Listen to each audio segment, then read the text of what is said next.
Well, you do very well. That, yeah, I talked to this guy. Yeah.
From Edmonton texted us this morning and said they were not going to be able to make it this morning.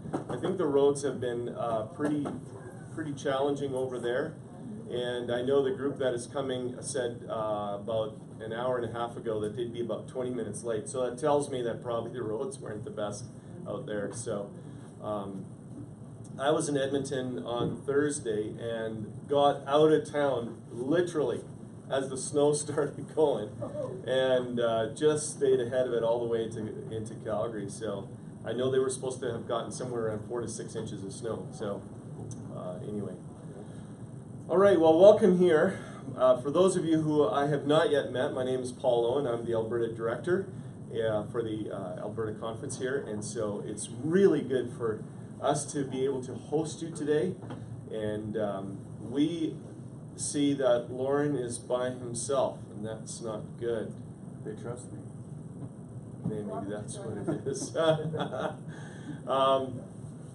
We are going to have conversations around the tables and various kinds of interactive kinds of things. It is good for you to be able to sit at your kind of church group. That's really good. There will be a period of conversation around how are we going to be functioning together as the national and provincial entities and all the partners, and so I think all of you are aware of that. So what we're going to do at lunchtime, we're going to serve lunch. We're going to come back into this room. So the lunch will be served in another room, and then you're going to come back in here. And then I would encourage all of you to sit at a table that has different people that you're currently sitting at.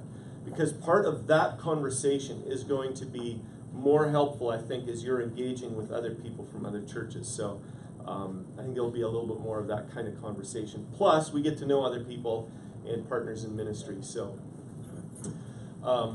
we're going to take a break at about 10:15, and then we'll be back again till about noon, and then we'll have that 1.5 hour piece in the middle. And then we'll wrap it up, and our hard stop today is going to be 3 this afternoon, okay? Let me just remind you of a couple things. In case you need to get out to get your car or whatever, your code is 3589 in case you missed that. Bathrooms or washrooms are down the hallway. So I'll go out down the hallway, so straight behind me, and the code is 2090. You might be wondering why this is all happening. Everything is locked up. We're wondering the same kind of thing.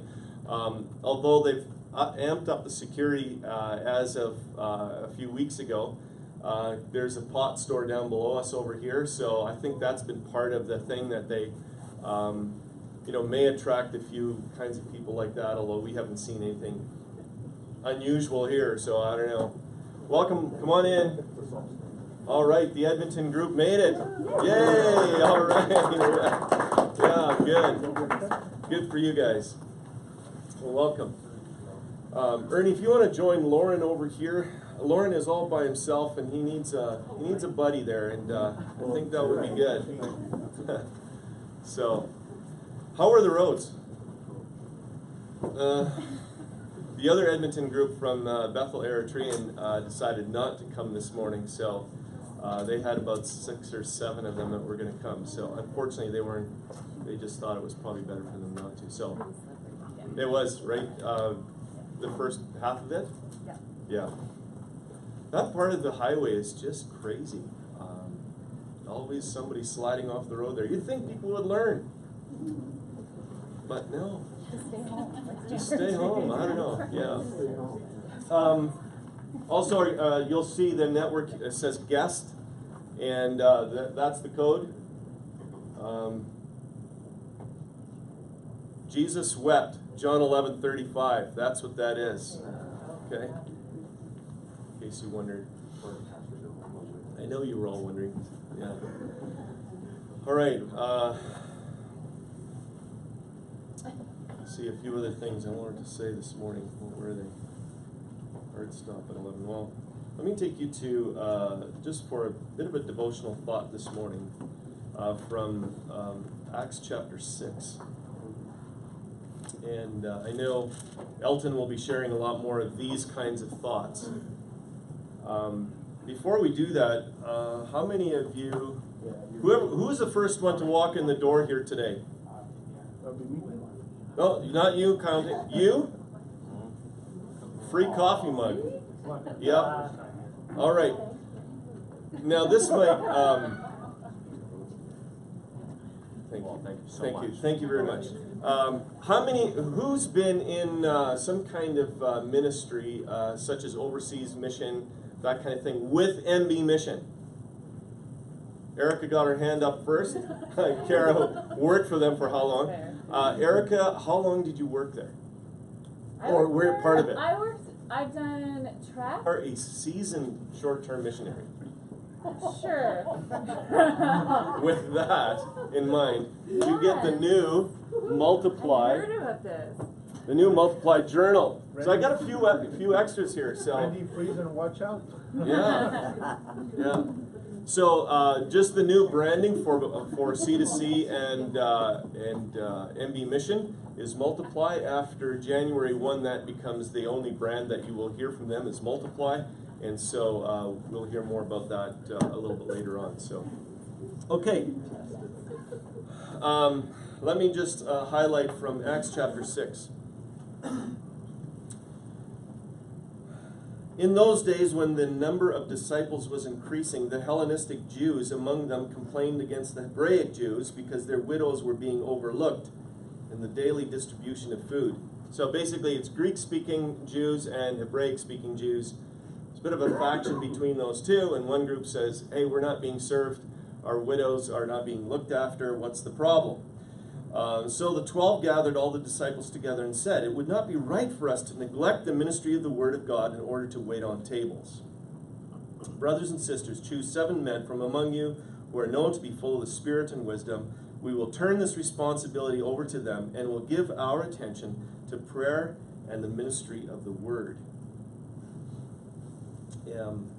I find that this text has been really helpful in thinking about what is our role as leaders and overseers in the church. There are always more things to do than what leaders have maybe time or capacity to accomplish. So how do we do those things that are the most important and then multiply that into the lives of other people who can make that happen? And so they chose 7 men to look after the ministry of serving tables, if you will. Like that, it would be for caring. It's a caring ministry. And they paid their attention to the ministry of the Word and to prayer. And if I think about what it is that church councils or boards, what are we called to do? We're called to ensure that the ministry of the Word continues. I see that as God's teaching or God's principles or God's heart for us, right? That's what we have to know, and we have to present that to the people. And then the ministry of prayer is really that ministry of discerning, where is God taking us? That's really critical. If God is about showing His people what He is doing and inviting us to participate in what He is doing, then prayer becomes that activity in which we discern what God is doing. Jesus said of the Father that He only did what He saw the Father doing, or only did what he heard the Father saying to Him. That's a great model for us. And as we go into today, let's go into today with that mindset. What is the Father doing? Are we discerning that through our prayer times? Are we getting into the Word so we know what God's heart is, so we know what God is about, and learning to know Him better and to hear His voice better? So with that, let me just open us up with a word of prayer, and then I'm going to invite all of you to just give a brief introduction as to who you are personally, and then I will call Elton. God, we come to you in the name of Jesus, and we just want to thank you this morning for your love to us. Thank you that every new morning provides for us an opportunity to participate in what you're doing. Thank you for your word and for the story of the early church and how it was succeeding and there was growth there. And And so they needed to readjust, they needed to realign, they needed to reorganize in such a way that ministry among the least of these, if you will, would continue. And it would flourish, while at the same time leaders would pay their attention to direction and to oversight. And to hear what it is that you are saying, we're saying to them. And so with that posture this morning, we have an open hand towards you to say, God, what is it that you are doing? Help us to understand who you are in a more deep and intimate way. And then give us the courage and the strength to move forward into places perhaps that are new, or to make decisions that are sometimes really hard to make, so that your kingdom, so that your way, that your good news would continue to spread throughout our towns, our villages, our cities, and in this province. Thank you for this morning. Thank you for Elton Dasilva, our national director, and thank you for the time that he has been donating to or giving out to these tasks of helping. I pray that our time together would be one that would be profitable. Help us to get to know one another in better ways as well, to partner together in ministry from one church to the next. Thank you for what you're doing in Jesus' name. All right, I just wanted to have us take a moment just to introduce ourselves to the whole group. So just very simply, your name, church you're from, and I'm assuming most of you are on the board, so unless it's something, a different kind of role, let us know about that. So starting from over here. James Lee. James, just speak up a little bit more. Sorry, yeah. My name is James Lee. I'm with Mount View Grace Church, where Pastor Lawrence Hubert is our pastor. That's good. Alan? So, same church. He's my translator when I'm up there, and a good one. And what else? So Alan from Mountain View Grace. Okay, go ahead. Oh, Iris, from the same church, Mountain View Grace Church, in Calgary. I have joined the board, since the beginning of the year. I also teach the children's Sunday school. It's good. Excellent. Lawrence Hebert, pastor at Mountain View Grace Church. Ben Ellard, chair at Mountain View Grace Church. Richard, secretary, vice chair, Mountain View Grace. Okay. Rita Helma, Codell, Thank you, Rita. board. Alan Bergson, Coldell Andy. Gary Burke, Coaldale. Pastor. Yeah. Chris Siemens, Vauxhall, but I caught a ride with all the cold. It's excellent. Thank you. Alma Siemens, Codell. Good. Thank you. Up front here. Bernie Weems, Landrum. Excellent. Lauren Dirksen, Gem. Yeah. Kimball Martins, interim pastor, College Drive, Lethbridge. Marlon Durkee, College Drive. Trevor Siemens, no relation I don't think, but College Drive in Lethbridge. Carol Reimer. Sorry. Carol Reimer. Thanks, Carol. Sheila Rook, also secretary. Thank you. Les Thiessen, College Drive. Yeah. Trent Burstead, Sunwest. Pauline Duwick, the only representative here from the leadership team at Highland Church, Calvary. Thank you. Jeff Enns at Summit. Charlotte Friesen at Sunwest. Brad Smith from Sunwest. Drew Johnson from Summit, pastor. Mike Rochon from Summit. Walter Perez from River West. Rebecca Braun from River West. Erica Boschman from River West. I'm the associate pastor. Faye Ham from River West. Ruthie Campus from working with the AVMB here. Karen Friesen from Winnipeg, working with the Canadian Conference. Carson Sampson, also out of Winnipeg with the Canadian Conference. Okay. Thank you very much. Now, I see that there's some people that don't have name tags. If you don't have a name tag yet, hang on. This is probably not for the people at your table. It's for all the people who are not at your table.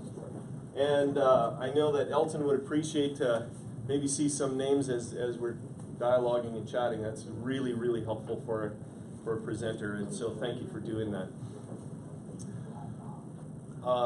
I've had the opportunity to get to know Elton over the last number of years. Elton is from the big, huge country of Brazil, and has a history or a background in business, but also a background in church. His father, and maybe I don't know if I'm going to steal your thunder there a little bit, but his father was involved in kind of troubleshooting for a lot of the churches as Elton was growing up. Isn't that right? And a church that grew from maybe a couple hundred people to a church that's in the tens of thousands. And that's the work that his father has been involved with. And then in the meantime, they're coming out to Canada to assist. And Elton was a church planter in Winnipeg as well. God called him into that kind of ministry, from the ministry of business, or a ministry in business, to a ministry in the church. And Elton may be one of the best strategists that I have encountered. One of those guys that can put pieces together in such a way you just go like, why didn't I think of that? That was brilliant. And in his humble ways, he's going, well, you know, we all kind of had a part of that. So thank you, Elton, for that kind of approach. And you're going to see more of that today as well, as he's going to be helping us with some of the strategic plans of the conference and your engagement in that conversation. Elton has been doing work in the Manitoba conference, so he was my counterpart in Manitoba for how many years, Elton? 8 years. And the amount of material and help that they produce for boards and church leaders is really fantastic. And so he's sharing some of that material that has been developed over the years over there and sharing it with others across the country. This last year he became the director for the national conference. Elton lives in Winnipeg with his family. And so would you welcome Elton Dasilva to lead us this morning? Thanks, Elton.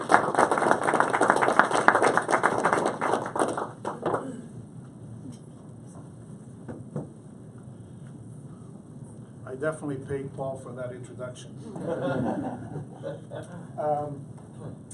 So glad to be here with you. I'm in a season of traveling across this country. We have now met with pretty much all the provinces and regional meetings, and have engaged the churches in asking them questions about what kind of family of churches you want to be part of. So, and you'll be part of those conversations later on, because the voice of the church needs to formulate whatever strategic plan we have for the future. So I am looking forward to those conversations. But starting this morning, here's a workshop I developed. I don't know if I'm going to be close to the microphone all the time here. You can pull it out and walk. I like to walk around. That'll be much better. I developed over a few years of observing how boards function. And typically when I come to a church and somebody says, well, you know, the conference minister is going to do a workshop on boards, the first thing is, what do they know about boards, right? What's the experience? So I want to give a little bit of introduction about myself, not from the point of view of saying, hey, here I am, here are my expertise, but just so you know where this comes from. So I have worked both in the for-profit and not-for-profit industry for a number of years, in a very high managerial position in some very large companies. I have owned a couple of companies through the process here in Alberta, actually in Edmonton. And because of that, I was invited into board work both in the for-profit and not-for-profit organizations. So I was board member and board chair of very large educational systems in the city of Winnipeg. I was a board member of the School Division 1 board, which is the largest school division in Winnipeg. So participated in that. I've been board member in university boards, college boards, the hospitality industry, the Hilton Corporation, and a number of other boards that I've been part of. And throughout all of this, I have observed and accumulated a certain feel for what makes good boards function. Not from the point of view of how do you create your agenda, but what is in the heart of a board member that makes the board function properly. What is the health of the board? So this morning is going to be more about a practicality of how to come together as a board and begin to shatter some of the thoughts that we have, particularly in the church context, of what's the role of the board. Okay, so I premise this way, that primarily in many churches, people come into a board function believing that they are to be always counter the pastor, as a protectionist for so they are the protection for what happens. So when they come into that role, the first thing they think of is, so if they're called into a board position in the church, the first thing they think of is like, how can I protect the church from that person? Right? That goes in the mind of board members.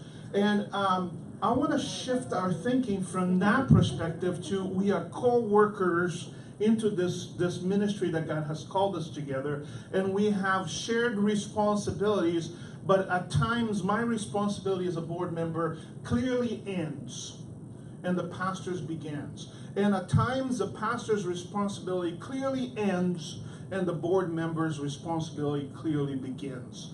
So those are types of things that need to be very clear if you are to have a healthy board-pastor relationship as you work through things. So I wish more churches would take courses on how to manage boards well. I think it would be so beneficial. So many of the butting of heads and divisions that happen in church would be minimized if there was some understanding of how boards are meant to function. So, just as a way of introduction. So observing boards, I realized that there are 5 characteristics and habits that effective boards everywhere had. And by the way, I worked with some very effective boards, and I worked with some terrible boards. I worked with boards where one person would talk all the time and nobody else would have a chance to speak. I worked with boards where individuals would have agendas and they would phone the other board members way before board meetings, and by the time they got to the board meeting, that there was this secret conversation that had happened, and now you feel like you accosted somewhere and you become defensive. So I've been in board meetings where hours go by and you go, what, we're done already? This is so good. It feels like we are really accomplishing something. We're moving forward. We are having a lot of fun with each other, and this feels like a family. So I've been in both kinds of boards, and have learned to observe what makes them function properly. So, by the way, I'm not. If you ask me, I'm not going to give you these slides, and there's a reason why.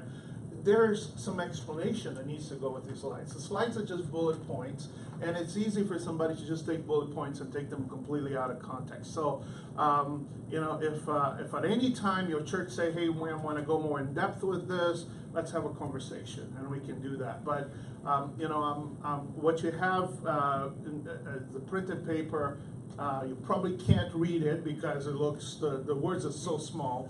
But if you have a magnifying glass at home, then you'll be able to see it. So a couple of things, again, as a way of introduction. I think we have until midnight tonight, so I have lots of time. So this workshop is meant to expand your views and enhance your understanding of why boards exist. It may challenge you. It may challenge you. It may challenge you because you came into a board that inherited a history that this is how boards function, and they have functioned like this forever. And then all of a sudden you walk into it, you go right into that culture, but it's not the right culture. So this may challenge you a little bit. Okay, so I want you to just be prepared for that. Second, this workshop is not meant to say, hey, this is a governance issue that you need to change your governance from a congregational to elder led. It's not that at all. Good boards function in both ways, in both types of governance. And if they manage well, they can function very well in both types of governance. So let's jump into the first one. The first thing that good boards understand is that they understand the need for clarity. So value number one for boards is they value clarity. So they spend a lot of time defining what happens, what's their purpose, how they function, where things go. So clarity is incredibly important for boards to be aware of. It become a value and a habit of. If things are murky, if things are left to, okay, so let me premise this. We're going to talk about relationships later, but sometimes we just tend to say, hey, we function because we like each other and there's great relationships. What happens if one of the elements of that relationship gets taken out? Now you don't have anything written down. You have no clarity of who makes what decision, when, and how. So clarity is an important piece of how boards function. And at times it feels like because we like each other, we don't want to put things in writing because it feels awkward. Do it. Part of the job, the job of the board is to just put in place practices that are clear that the next generation will be able to also run with it. Now, biblically, is that biblical? Well, the prophet Habakkuk, how many of you guys ever read the book of Habakkuk? Just a few of you. It's in the Bible, look it up. The prophet Habakkuk has an encounter with God, and he asks God some questions, and God replies to the prophet Habakkuk, and he says to him, I want you to write down this vision, and then he says this, make it simple, make it clear, so he who runs can run with it. In other words, those that are ahead of you, those that are in another generation, those that will come, that will need to know it, they will have it because you've written down. It's written down, it's there. So clarity is important in the job of the board. Good policies are important. Okay? Good internal bylaws are important. And so let's look at a few places where clarity is important. First of all, or McManus said that there are few things more powerful than a life lived with passionate clarity. I'm getting older now. I'm, kind of beginning my downside of that mountain in life, right? So you ramp up here, and then you get to the top of the mountain, and you start. And I realize the older I get, there are more things I don't want to do. Why is that? Because as I get older, I understand who I am better, and I have clarity about my life, and I go, I'm not going to spend time doing this because I'm better at this. And when I was younger, I would say, no, sure, I'll do anything and everything. But now there's a certain clarity that begins to happen in my life, right? So that's my excuse when my wife says, go take the trash out. I'm not going to spend time on this. I'm much better on that.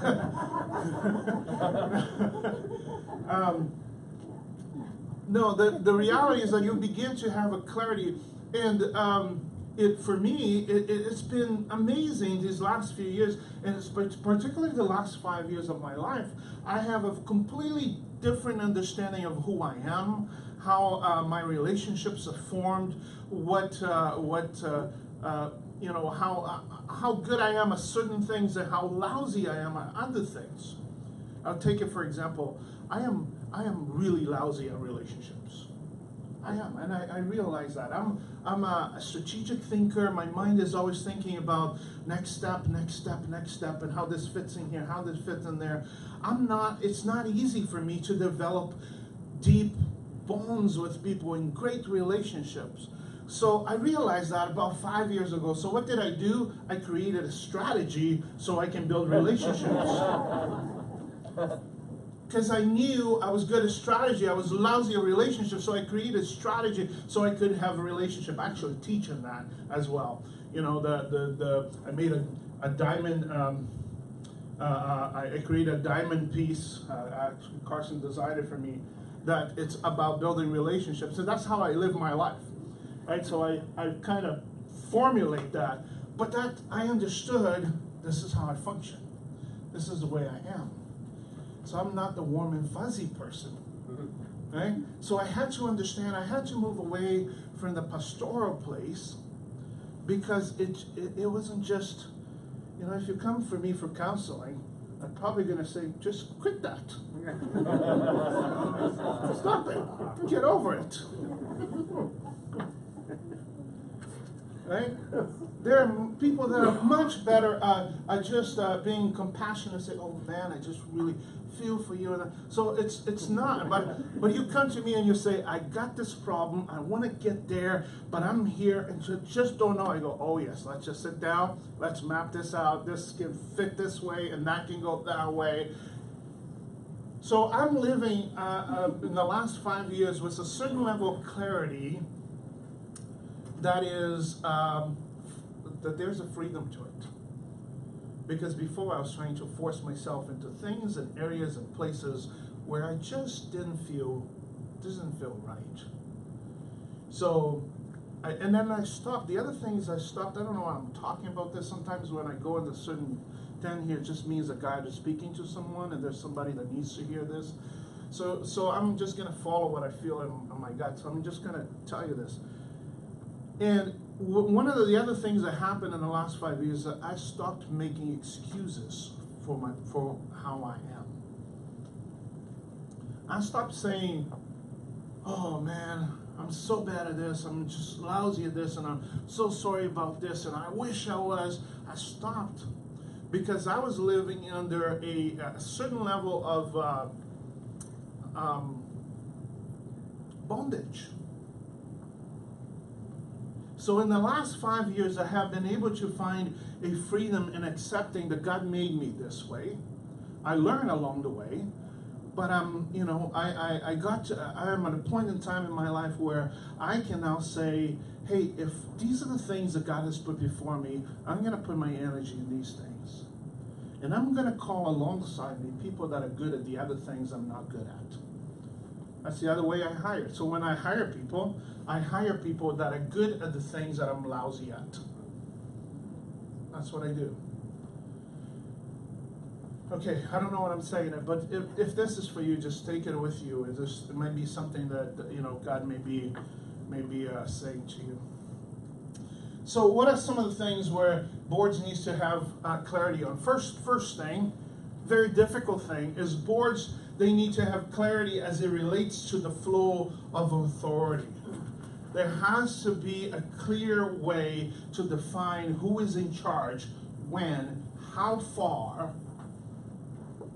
We need to define those things. So who is in charge? What are the limiting factors of these persons' authority? How is authority given, and how clear is it defined? In the business world, we call this concept decision-making parameters. So the decision-making parameters are key to a healthy board functionality. Again, sometimes in church, we tend to lean in a relational piece, and we tend to imagine people they just know that they are only supposed to go this far. Right? But we are human beings, and human beings, we have the tendency of forgetting things, of things that are not clear. We just step into things. That's why did you know that there is there were two kinds of sin in the Bible. One sin was it was just a sin that it was just disobedience. The other sin was called the trespasses. And the trespasses was this way when you did something without even knowing, but it went against God. So when you pray the Lord's Prayer, one of the things, translated as debts, these are debts that we have, but this idea of the word trespasses, we have walked into a place where it's not ours to walk into. And if we as boards don't have clarity on who walks what when, and who does what, and who carries what, and who has to respond to who, we'll talk more about that later, then we are going to be creating a confusing type of environment, and we're just going to hope the people will manage it.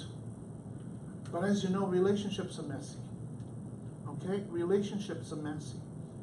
So the importance of knowing who's in charge of this and who is going to tell me these pieces? Right? So, for example, did you know that the board has no authority outside of its convened board meeting unless it's given to? So you as a board member, if you're a board member, when you convene, you have all authority in the world because you are actually there. But at the moment you walk out of that meeting, you have no authority unless it has been given to you by the convened board. So in other words, you can't go as a board member and demand something from somebody if that authority has not been given to you by the board. You understand what I'm saying? Is it clear? Right? So as soon as you walk out of that board meeting, your authority as a board member changes and diminishes greatly. And the only authority you have is the one the board has assigned to you. It is important to know. So here's what I want you to do. Hopefully you are with as much as in a table with your counterparts from your church. If you're not, if you're sitting in different places, would you just kind of arrange that you are with members of the same church? Because I want churches to begin to discuss this. And if you're here by yourself, there are some other people by yourself or just one or two, make a table and discuss these things. Here's what I would like you to begin to think about. How does your church have clarity in this area of authority? And how is it written down or not? Talk about it. Talk about, and how do you view authority? Authority is one of those words that we, specifically in an MB world, we don't want to talk about. Right?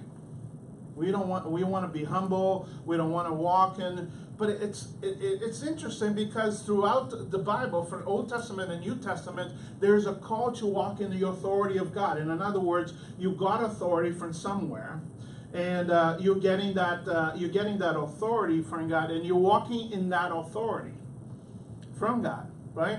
So I want you to have a clear, honest conversation about authority. How do you view it in your congregation? What's the elephant in the room as it relates to authority? What is missing? And let's have about 10 minutes around the tables. Any question? Okay, arrange yourself, and then before you start your conversation, let me just say one more thing. I know I am. A two-person conversation with three. Sure, sounds good. I want to throw a big concept at you. Okay, before you have this conversation, okay, just your attention for 1 second.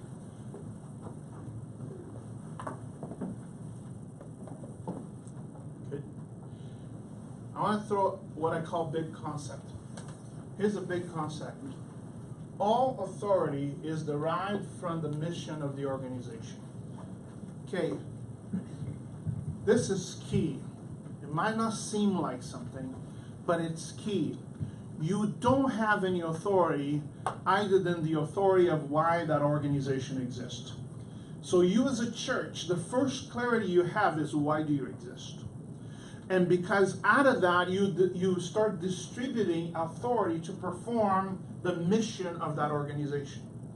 Okay? So all authority flows out of the mission of the organization, and that's what So you call a pastor and you give that pastor authority to do certain things. Why? Because there's a mission, and because that pastor is a piece of accomplishing that mission. So put that as well, in your hat as you talk about this, and do you have clarity in your mission at the church? And does the functionality of your board and the functionality of your staff teams and everything that you give authority to, is it flowing out of that mission? Okay? Just a few minutes. Take about 15.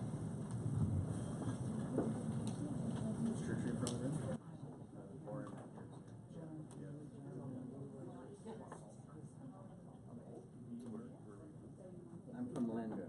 So this is the Lender walk. Like you walked out of free. Church.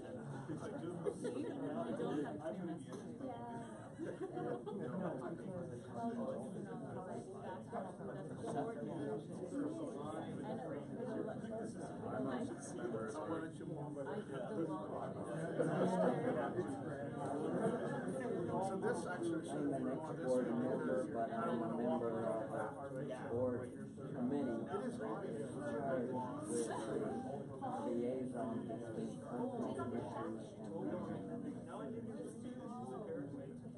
There's 4 of us. So when you turn up, Turn it down one. Well, and my feedback on that, it carries on to like this is gathered essentially and then come back to your board. And actually, but that's not.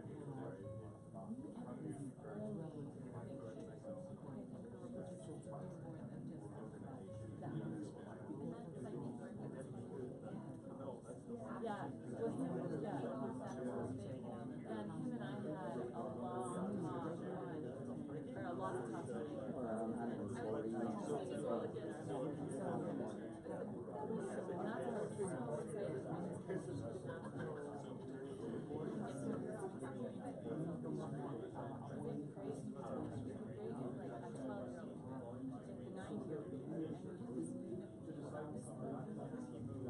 And as staff, then we can say, okay, this is a program opportunity, or not, or not, it's great. Where did they get their authority? We're going to put our budget and our time. The leadership team. That's right, yeah. But what about, let's talk about authority. Does the church have clarity in the area of authority? In general,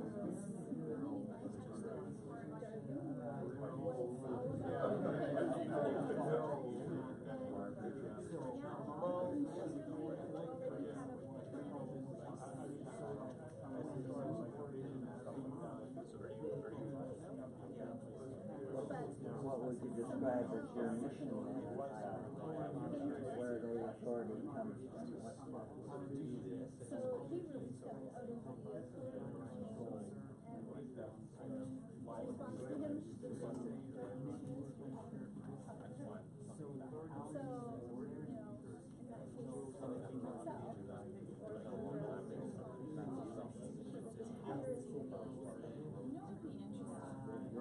That's the problem, mixing up the vision with the mission. it's really about my role in responsibilities right now, like your pastor, like works out, why can't you leadership team is always been like that. No. Okay. I work under someone says, I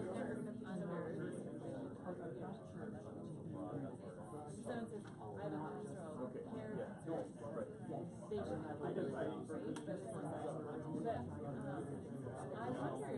stream clarity of authority in all of the areas as part of like an elder training program, so that the elders understand and we, I like to integrate our church is quite small.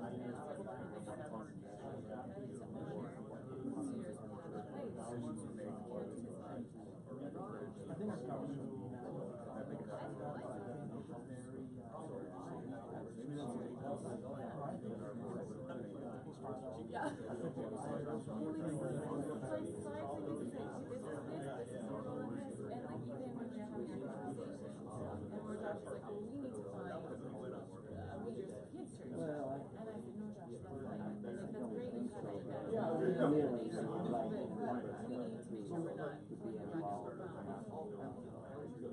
that. If someone like said to me, Erica, I've been stated a bunch of different years that I was like, which is probably hard for me, I but think the wisdom because you would went be into that that route. membership I would like something really streamlined and visual. up to 20 for sure you could run membership with facility companies.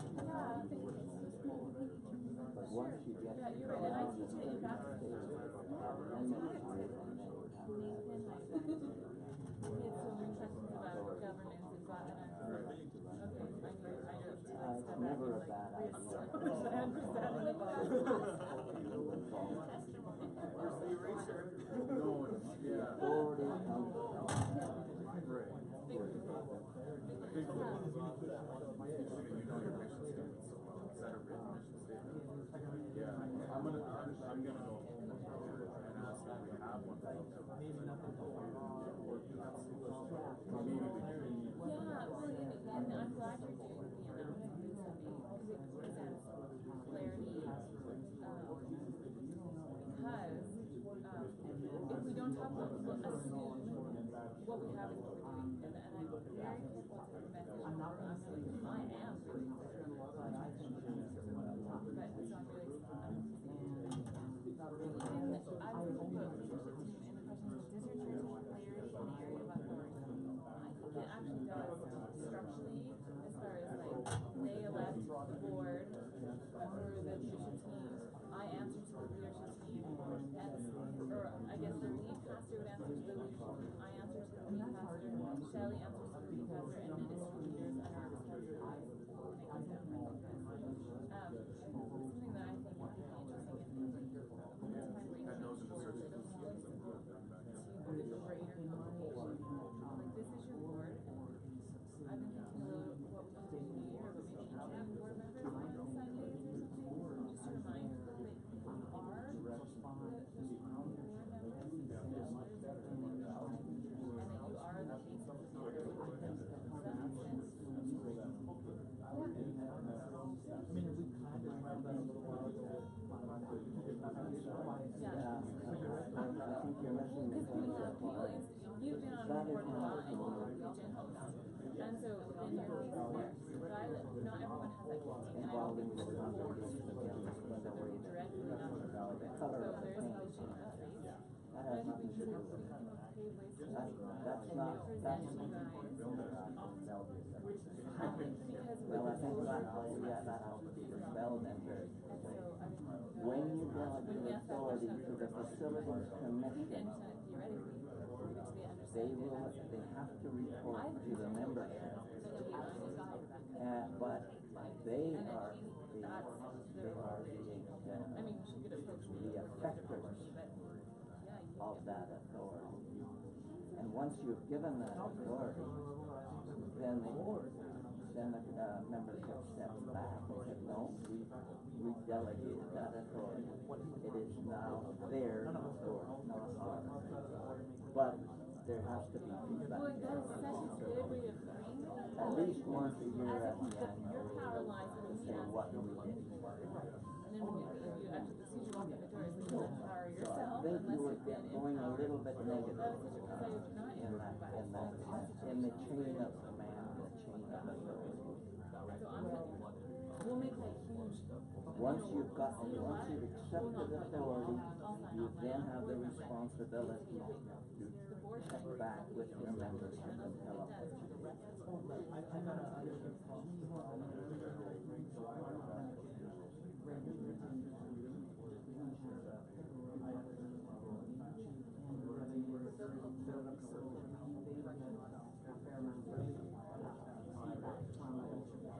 It's just about 3 more minutes, and then we want to hear what some of the discussions are.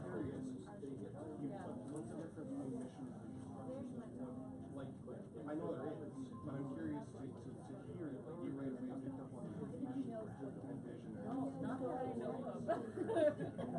Vision is a mission of how Yeah, that's fine. It's not great, guys. You need to go to Where you're going, mission how we're going. And we also, I don't feel, and I've never River West felt an animal to board of pastors.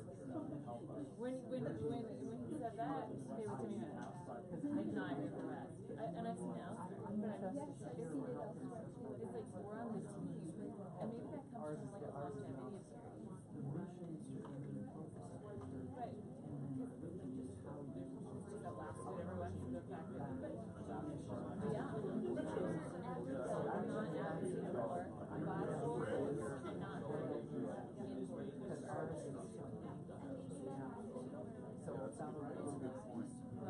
Because depending on what your mission statement is, that will determine where yeah, and outside we go for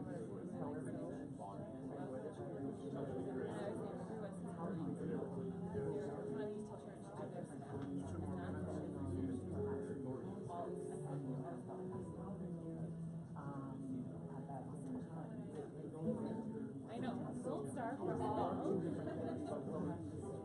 But yeah, I think the big thing is like putting faces to the authorities so that you can actually exercise the proper channels.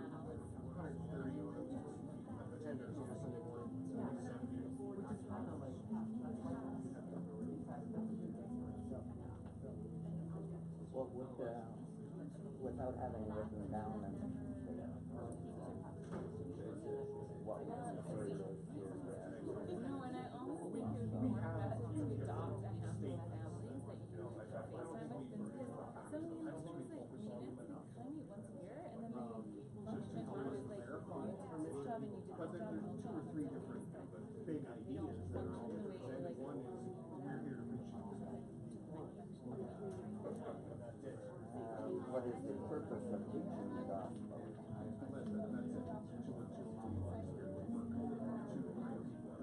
I can see how that. How did that work? So that's what I looked at for. Idea. The other idea is I put on Peter paper in big letters the names of all of the kids in the youth that year. And we'll put them on so there's almost like I find that that's very, and so it kind of felt like it wasn't like that. I was actually I noticed that they don't have it, so I want them. Well, I know you're having some good conversations. You're going to have many more of these conversations throughout the day. So when everybody in your church has been we just want to bring the big group together. What has been the mission of that church? Yeah, but then you require new resources. And then your mission statement has to reflect where the resources. Now, I'm very curious, and I don't want to put anybody on the spot, so I'm not going to say table one, tell me what you... So I'm going to say, hey, who wants to talk about some of the things that was very relevant in your conversation? So I call those aha moments. Did you have any aha moments at your table conversation? Anybody can... Is there anybody that wants to...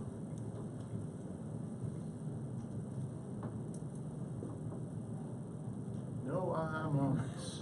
Just that need between elder rules versus pastoral rules, where that defining line is.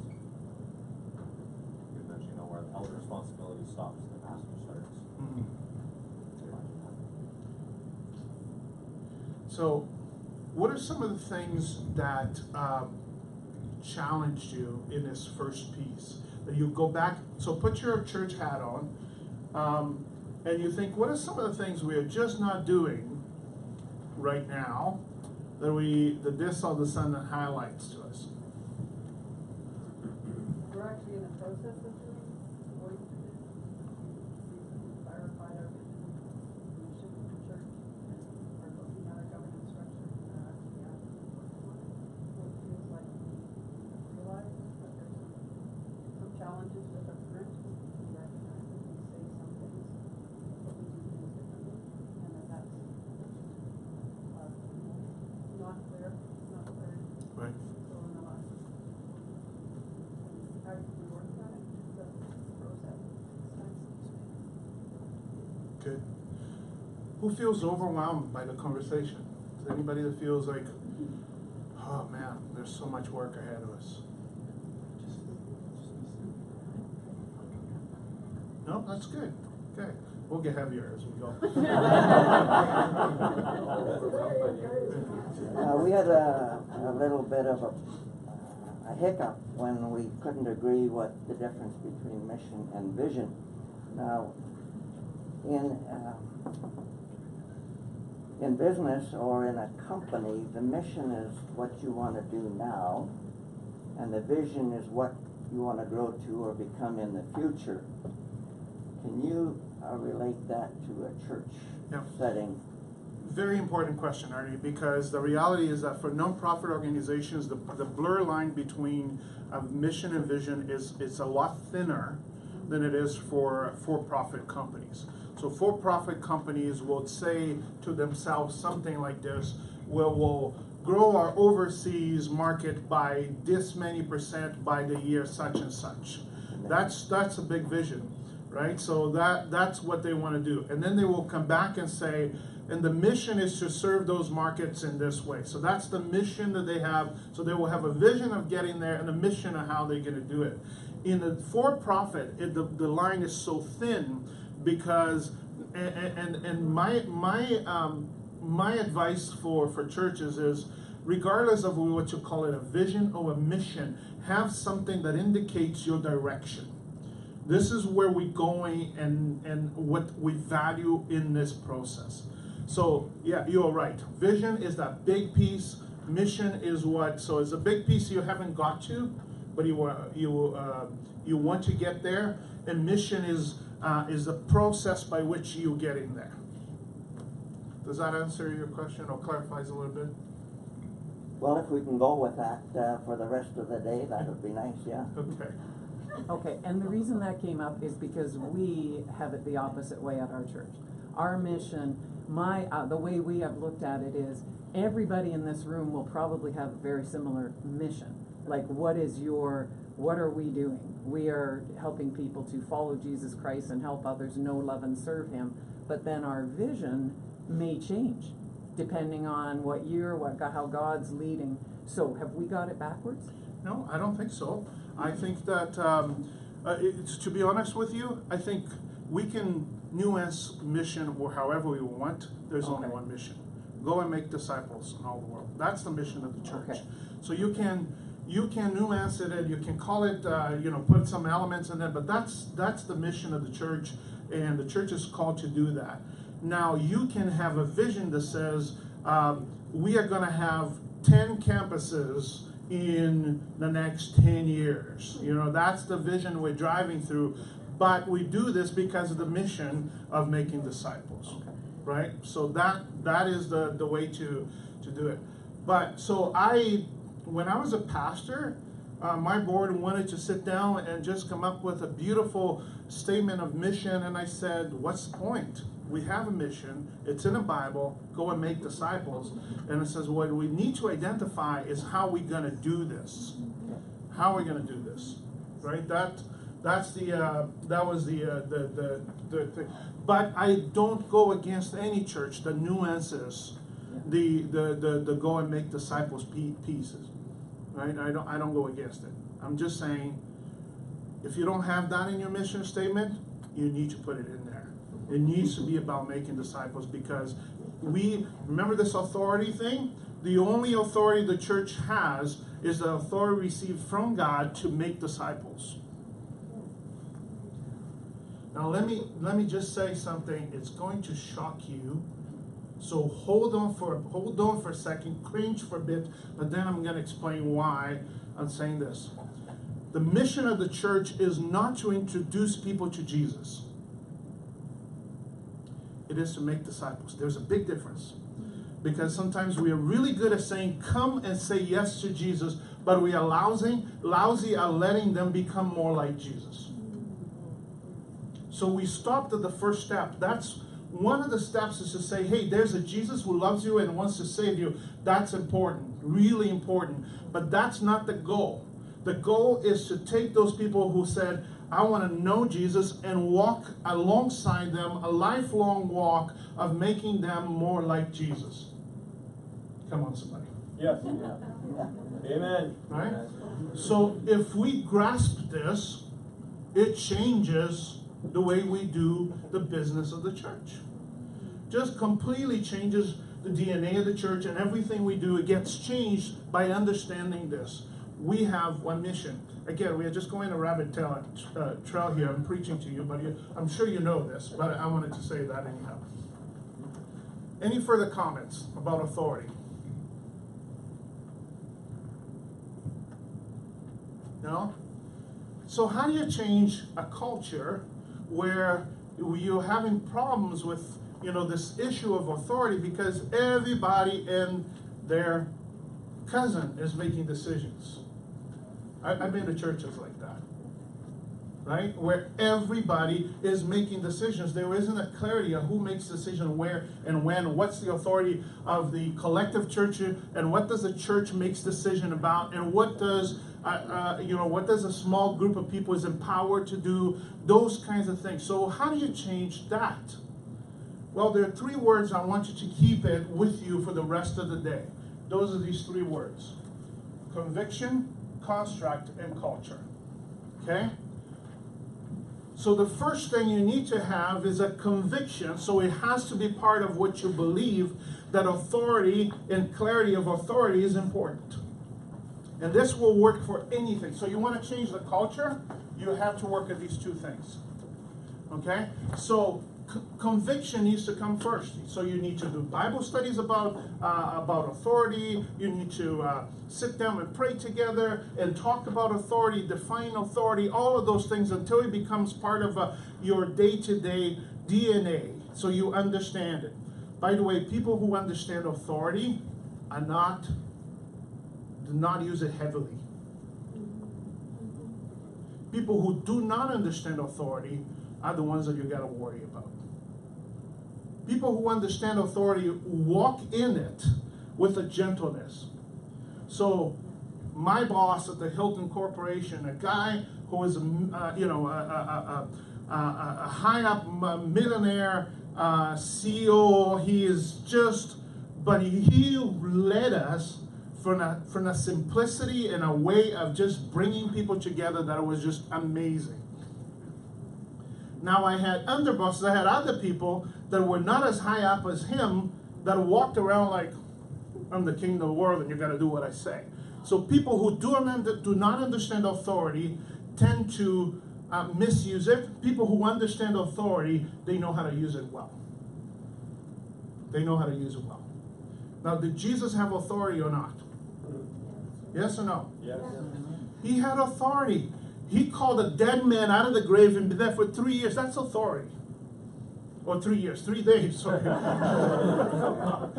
He's been there for 3 days. He called him out. I find it interesting that you even use the words Lazarus, come forth, right? I think he called him by name because if he had said, dead man come forth, all the dead men in the cemetery would come out. That's authority. Right, so he had authority, but did people love to be with him? Absolutely. Did he overuse that authority? Never. So we should not be afraid of authority. It's not something to be fearful of. It's something to embrace, and if you understand it, you use it in the right way. If you don't understand it, you're going to misuse it. So conviction is the first thing. So you got to talk about it. It's got to be part of your conversation. Constructs. Anybody know what that word means? Another way for saying systems.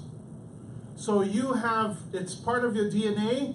You can't just leave it at talking. Now you create the systems that you're going to walk this thing out with. You put systems in place to get this thing to work properly. What happens is if you combine these 2 things and you do it well, you have culture. Right? You have something that begins to change into shape. So those things are important. So keep this. Every time you bump into something where you go, the culture of this place is just terrible, go back to those two things. Let's sit around, let's talk about our convictions, let's get to, to the point where we get to this is the conviction we have, and then when we arrived at that, now let's create the systems that is going to allow us to walk this out. Okay? We think we're going for a break, right, Paul? Yep. So. All right, well, that was fantastic. More to come. We're just going to take a 15-minute break or so. Just a reminder again, the restrooms are down at the end of the hallway, code 2090. I have on occasion walked over there and early on, and it's like I can't even remember 4 numbers. Like, what's my problem? Like, so if you have to write it down, okay, don't go for it. Because I had to almost. It's unbelievable. All right, we're going to take a 15-minute break, so be back here at about 25 to 11, and then we'll re-engage. Thank you.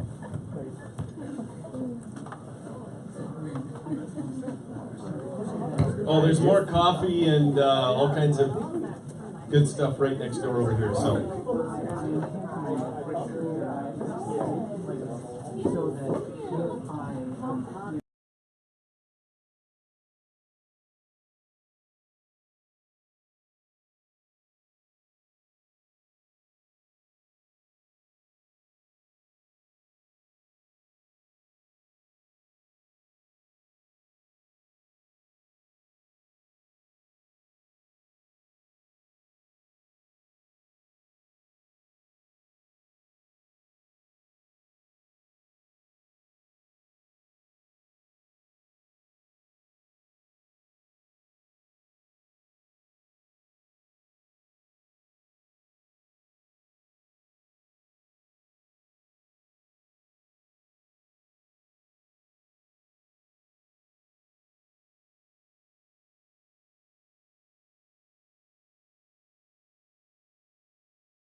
Don't let her live in Then you asked, I brought back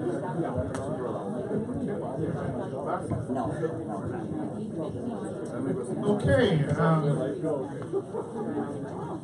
hope you grabbed the coffee and you're ready to go.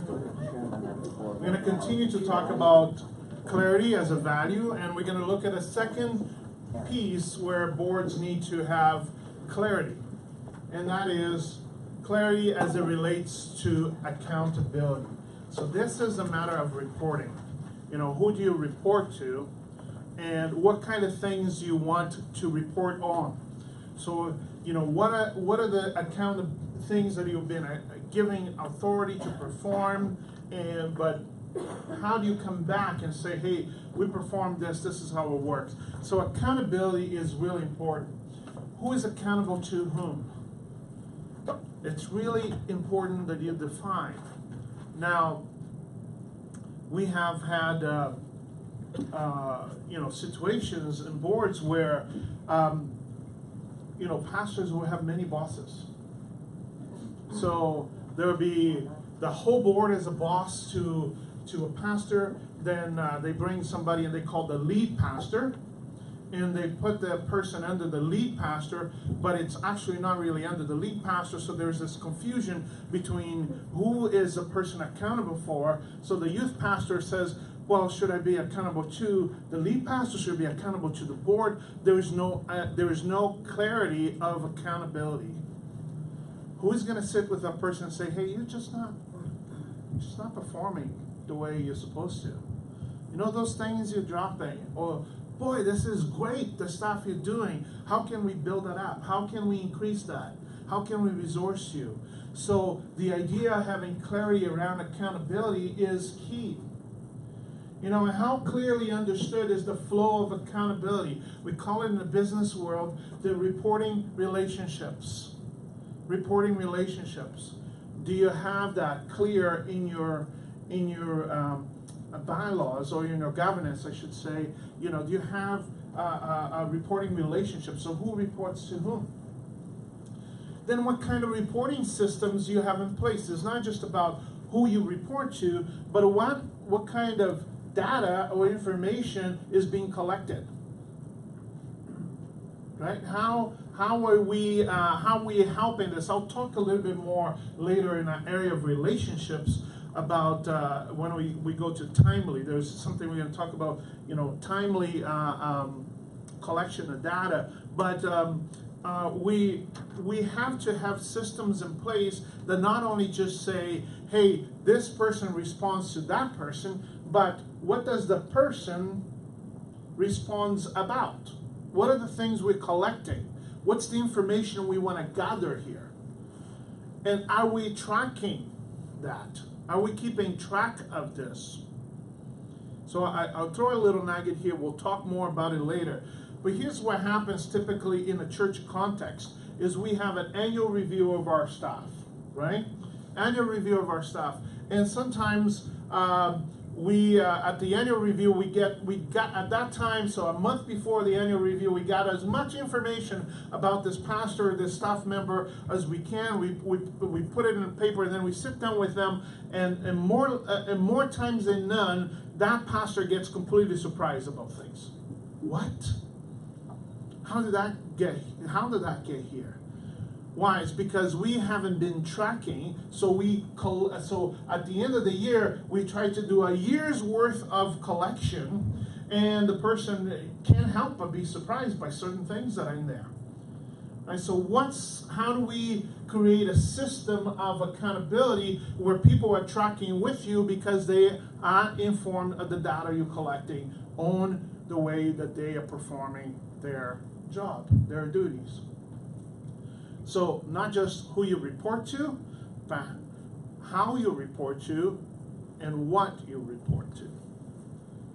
And then we talked a bit about avoiding triangulation. Triangulation is just a sense of having more than one boss and not have clarity of who is going to tell you what to do, because sometimes what happens is you're going to have some confusing elements where this one is pulling a certain way and that one is pulling a certain way.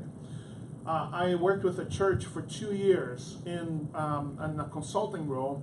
For 2 years, this church had 2 massive boards. One was called the Board of Elders, and one was called the Council of the Church. Right?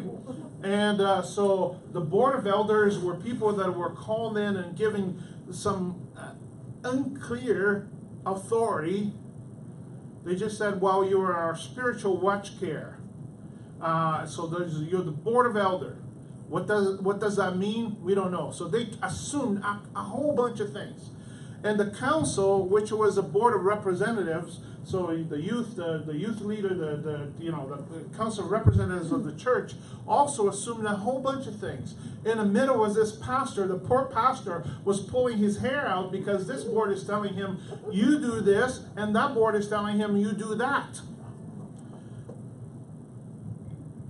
So this pastor burned out, went out. They got a second pastor who then played them against each other. So this second pastor said, you're not going to play me, I'm going to play you. So he would go to this board and says, those guys over there, they are telling me this, but that's not what we should be doing. What do you think? And they go, yeah, this should be what we're doing. He goes to the other board, those guys don't know what they're doing. So when they called me, this church was like, what do we do? It took me 2 years with this church, 2 years. Because there was an ingrained culture where these things were so sacred to them, you know? So, these things happen. You inherit a system. You don't have to keep the system you inherited. If there is a good process, we'll talk about process too, but if there's a good process of beginning to engage and say, hey, this makes sense to move that way. Now another nugget I'll say to you, how do you create those kinds of changes that, change, people typically tend to react to changes. There are 3 types of personalities in any given church as it relates to change. The first one, I call it the nostalgic. And I said that in one church, and a lady got up, excuse me, we're the historians. What's the nostalgic? The nostalgic is those that believe that the past is the hero. In 1963, when so-and-so was the pastor here, this church was awesome because that. It's no longer that way. It doesn't matter what you do. It does not matter what you do. That is where the reliance lied in that period of time. They have stuck in that period of time. Now, do we stop listening to the nostalgic? No. Why? Because if you go and analyze, there are some concepts that happened in 1963 that this church lost. So you don't say, hey, we want to go back to 1963, but what are the concepts that are in 1963 that we should now maybe modernize it, but should be applied to the mission of the church now? So you try to mine for those concepts and bring them to light in a new way. So that's the first personality. And boy, those personalities, a guy like me, I have the third personality, which is called visionary, right? So I'm thinking 10 years down the road. That's my mind is, my mind works in 10 years increment. The way I think is if I do this today, 10 years in a row, that's going to be the result that we're going to get. All right, so that's how my brain works. I don't wish that on anybody, to be honest with you. There are plenty of nights where I lie in bed and my mind does not shut off, right? It's just saying, whoa, this is so good. If we only did this, we're going to get there. So a guy like me that is a visionary is thinking 10 years down the road. Sometimes I completely forget about the emotional and relational attachment that people has to a history, to a history and to something that happens. And I can be very abusive at times to people who have the nostalgic personality. So I had to learn in my strategic thing that I created, I had to learn to listen to the nostalgia and mind mind the concepts that they are talking about. Okay? Keep that in mind. Second personality is the complacent. The complacent are the people, let's not rock the boat. It's good the way it is. Let's not move it. And those people too, they can be annoyed, or you can be annoyed by them because you want to get something done and they're just, oh, I don't know, let's just process it a little bit more. Let's have another meeting about that meeting so we can call another meeting for that. So the complacent seem to be the kind of person that's not going to allow you to move. What I have come to realize, the people are complacent not because they are not wanting to have changes, but it's because they value relationships so greatly that they know that the moment you rock the boat, they're going to lose some relationships in the process. There are people that they're going to have to say goodbye to the moment they take this camp. The moment they walk over here, they're going to lose those relationships over there. So the complacent are completely paralyzed by the fact that not everybody is moving at the same pace. They want to bring everybody along. Right? Let me give you a big piece of wisdom. You won't be able to. You cannot move everybody with you. And when changes come, you will lose some people. It just happens.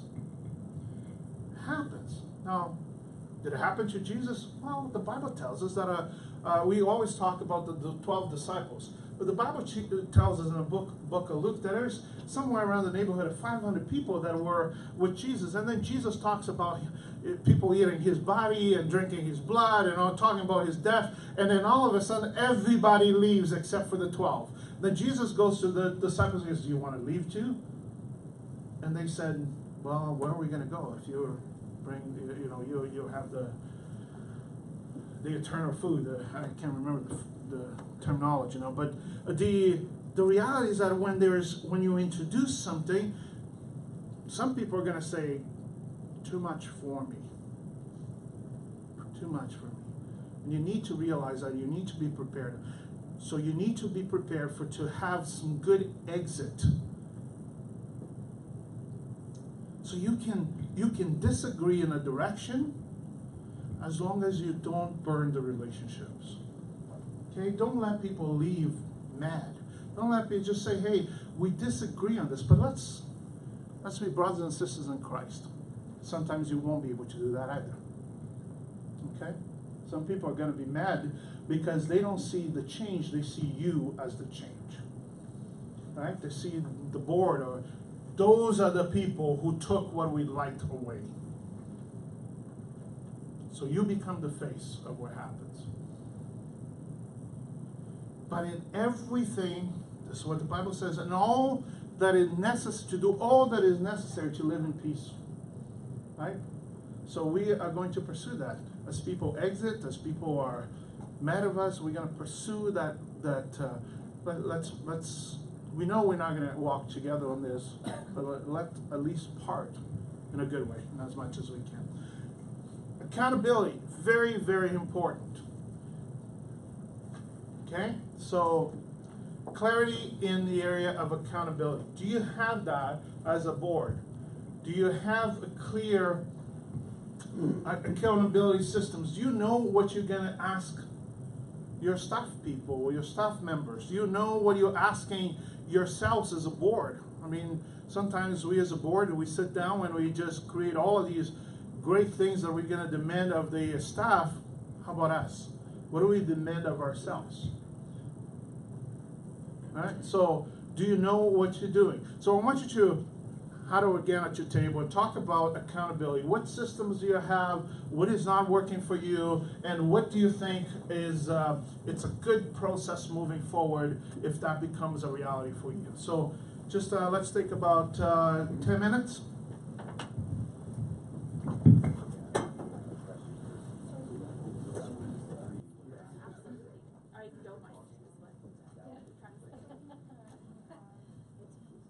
In my experience, the conflict arises in our local churches when we try to have an executive board and an elders board. Other than three personality types. The law is very clear on that. Elders board should be a deliberative body rather than doing work. And it's perfectly okay to have an elders board as long as That's how you do it's this. our theology. This is and their job is not to introduce the best theology, but just to identify what's in there. The executive board should stay away from they pay the bills, they keep the lights on, they make sure that the business of the church runs smoothly. And when you try to get one doing both jobs, sorry, when you get two bodies trying to do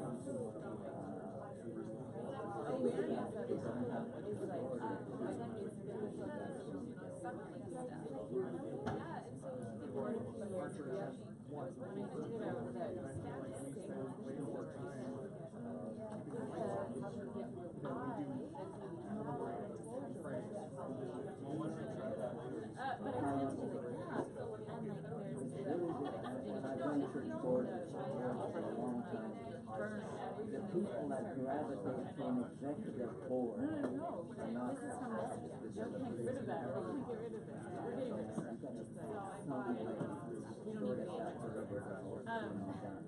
but we would come up with an idea, and we would be sometimes it's done and say we'd be best like, like the first, second week, this happened, and this happened, and this happened, and we all would go, and people will gravitate I wonder if that would still be the stuff we all and so it allowed us to go. sometimes you can download And I remember that watching that happen, and it was really well facilitated. And I remember having a respect for that. Or you can call it whatever you like. Pastoral work, if you take care of the spiritual executive board, you select someone The truth, I think, for this story with you is out to, once it's been done, walk up and step over it. some pastors are not good at that. Some pastors want to be No, I executive. thought we did.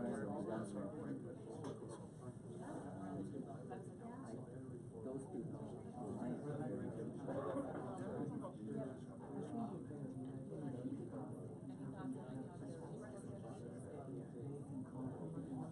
I know. Well, how do you feel? I want to have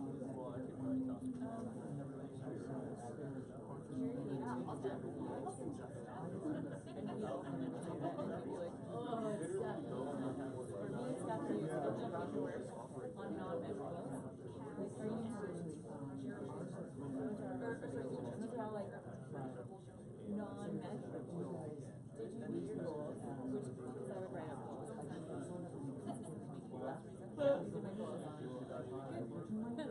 did shout out for me. And so my frustration is regular accountability.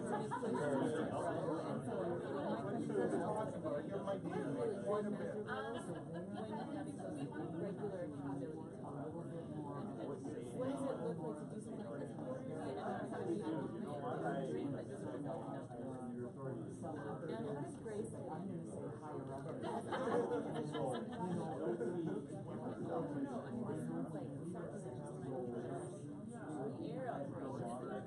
We allow grace to make sense for a lot of people. And especially when we do things of like, you know, like last year, I was a really bad example of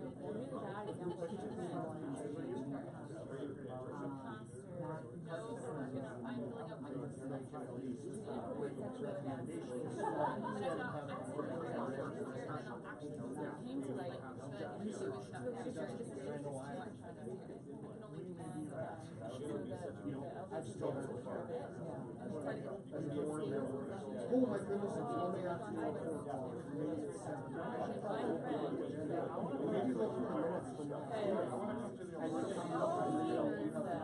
she dealt with the school personally and was really systemic with her. You're only small and healthy. Okay, well, they're great. Is it real?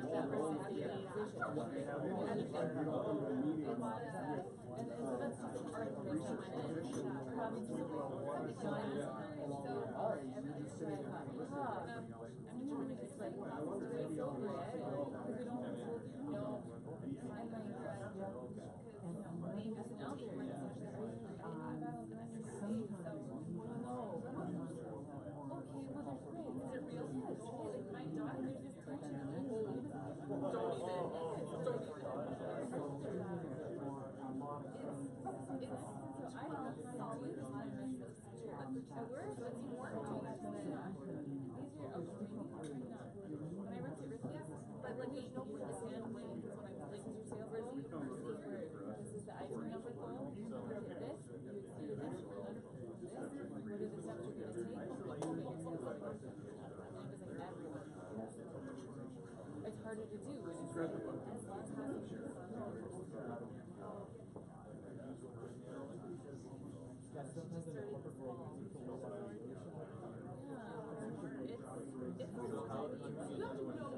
single word to me.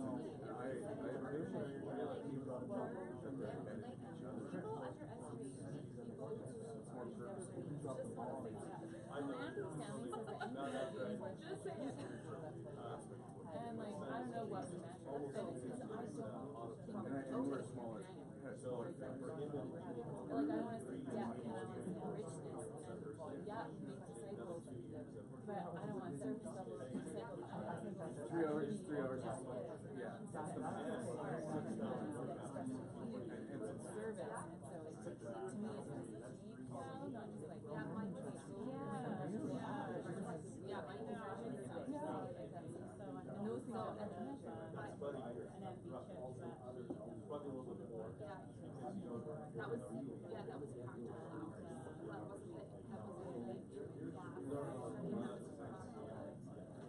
it was like so like they didn't always basically they take you over programs and people are and the passive market is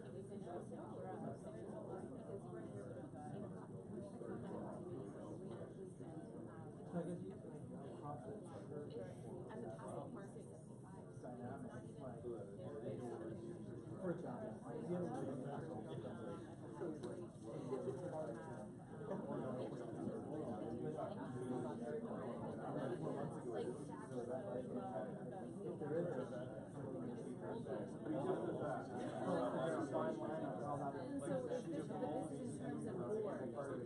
who's your board of control? How are you competing with others? I think it's different than the accountability of, hey, I noticed you're building taxes. Let's have a talk about what's going on in your life, right? I just noticed. That was the first thing I did. It was actually or,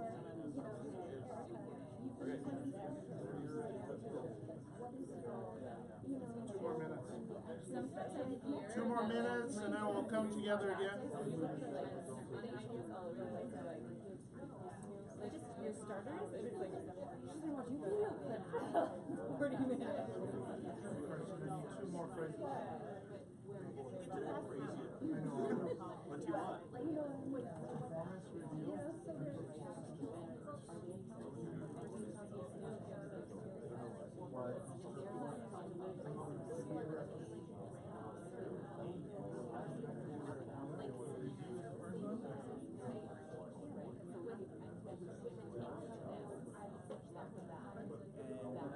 And you mentioned is very, very real because of the devotional at the beginning of the board meeting. What it does is centers people down. And you will find that its contentiousness drops by several levels. Really gets down. What exactly, or how exactly that evolves, really is important. Assuming it's centered down, that it does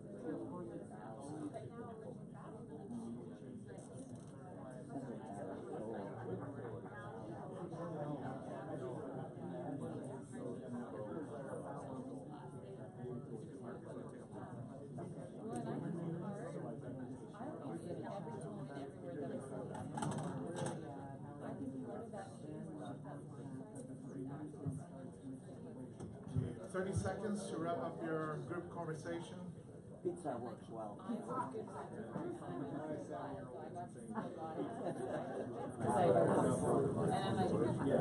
Simple. Simple.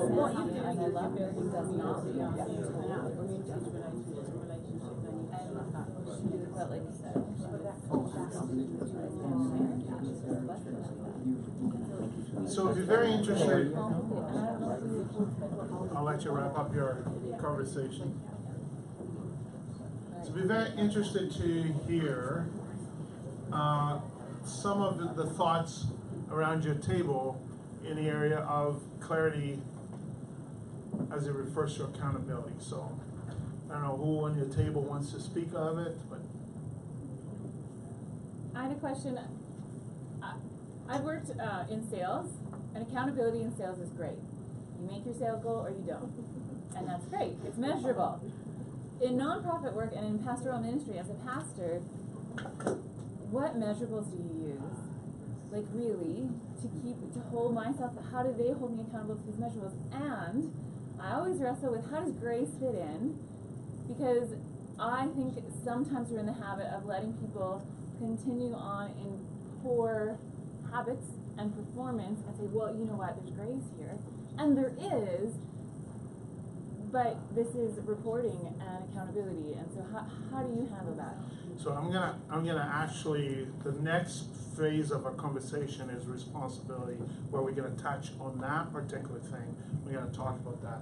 As it relates to the first part of what do you measure in a church, I think it is important to measure according to, so if you have your mission and then your vision, and you say you're gonna accomplish these kind of things, you know, we're going a little bit ahead of it, but is there a strategic plan? And from that strategic plan, is there a tactical plan? So a tactical plan is for staff members more important than the strategic plan. Strategic plans will be your big bullet points. Your tactical plan is day-to-day operation of that plan. So you can measure people on a tactical plan. So for example, say, Erica, this part of the tactical plan is that you will visit 3 people this week, for example, as part of that. That's measurable, right? So you can measure that. You can say, did you manage to do that? And if not, why? And then you start looking at where you're bumping against that is preventing you from doing those things. So it is important to have some kind of tactical, the ability to have a tactical plan for ministry, that even for the person who is doing ministry, and by the way, they need to participate in creating that. It can't be just mandated. They need to participate in putting together a tactical plan. So even for the person that is on the roll, it gives them a certain freedom. There's things I gotta do, and it doesn't mean that the tactical plan doesn't increase or decrease depending on how it's unrolling. A couple of very difficult things for me is this is the second time I'm walking into a role. So same thing that happened in Manitoba conference. They didn't have an executive director. So they hired me and they said, okay, you're the executive director. And I said, so what are the tactical things for the executive director? We don't know. You got to figure out. So it was a year, 2 years, 2-year process for me to kind of feel comfortable that I say, hey, these are the things that actually I should be doing, and these are the things that the conference minister should be doing, and these are the things that these communication persons should be doing. These are the different roles and how I'm going to measure that. So I'm walking, this is the second time I'm walking into a place where, you know, although the job of executive director existed, we moved to national director into a new collaborative model that is completely different. So part of my job right now is defining what is this role all about, right? And how do we work this out? Because I find it important. I need to get up in the morning and look and say, hey, did I achieve this? Did I do it right? Am I far out of the left field here? And so those, you know, so they're measurables, they're things, but only if you have a tactical plan for that. Sorry, can I just ask a follow-up question? Sure. So would you take, if you did regular reporting, would you take the data from what was accomplished and not accomplished to identify trends and then alter your tactical plan? Absolutely, absolutely. And you may want to, so you may want to alter, or you may want to change the person, right? It depends on why those things are not being accomplished. And so we are moving ahead a little bit here, but those are some of the things that we'll talk about. Anybody else? Just a comment about the personalities and sort of we're looking at it in our group. It's like, but it's important to have some representation of all of those personalities within your board or within your discussion so that they're well represented, that you're not missing, Right. groups in your body. Oh, absolutely. So those personalities were just my makeup of personalities. Like this is what I figure out. Not saying that these exist in some psychology book somewhere, right? I just looked at it and go, oh, that person, and I tend to put people in category. I go, that's a nostalgic. Oh, that's a complacent. Oh, that's a visionary. And I tend to change my relationship around depending on that. But if you are going to really think about what kind of gifting, I won't go there yet. We'll go there. Just like, yeah. Anybody? Anything else about accountability? Who is having a problem in their context in the area of accountability? Church in the back there. Okay. Elton? Yes. What about this concept of lack of clarity around who the pastor is accountable to? I think one of the things that I often bump into, the pastor's maybe unclear. Am I accountable to the board? Am I accountable to the church? Am I like the congregation, the membership? Or am I accountable in some ways to both? How does that work? Do you want to speak into that a little bit? Sure. And I have to say that I'm not putting a hard line here, okay? I'm gonna go back to this church I worked with for 2 years. Part of that process was identifying what was the pastor accountable to the board for, and what was the pastor accountable to the congregation for. Because I think in the escalating piece, the board of the church is a representation of the church, called out by the church to speak on behalf of the church. So the church is giving the board authority in many great ways to represent them, right? A lot of churches don't think that way. They think, well, no, they're just there to do the fiduciary and sign papers. That's what they do. But the reality is that the board has actually received that authority from the body. So how does the pastor, what are the, in a particular lead pastor, what are some of the things that they are responsible for to the congregation, and what some of the things that they are responsible to the board? Well, I would reframe that to say, what's the responsibility of the congregation? What's the congregation has authority over, in a sense. So with that congregation, we arrived at 4 things that the congregation as a whole together was responsible to do. The first one was approval of budget. You don't want just a group of 5 people, 10 people putting the church into debt, doing things that are with the money that is not conducive to the ministry that's called. So you want the whole congregation who's participating in that to say, this is, we agree with the direction of how the fund that we are putting into it is being used. So the congregation is responsible for the approval of budget. The second thing that we decided in that concept, in that consultation with the church, is that the church is responsible for the hiring of the lead pastor. The church was responsible for the hiring of the lead pastor. So they would come together and say, candidate someone and make a decision on, this is I'll come back to you just in a second, and then make a decision that this is the person we want to lead us. Ernie? Hiring and calling should be probably defined a little bit more clearly. Sure. Because legally the board hires the pastor according to the laws of Alberta. Absolutely. But the membership has to call the pastor. Absolutely. You got it. You're absolutely right. So thank you for that clarification. So let's say the congregation then is responsible for the calling of the pastor, who then legally becomes, it's hired by the board, because the board has the authority to hire in the legal society. That's the second thing. The third thing is the congregation is responsible for any approval of any major capital ventures.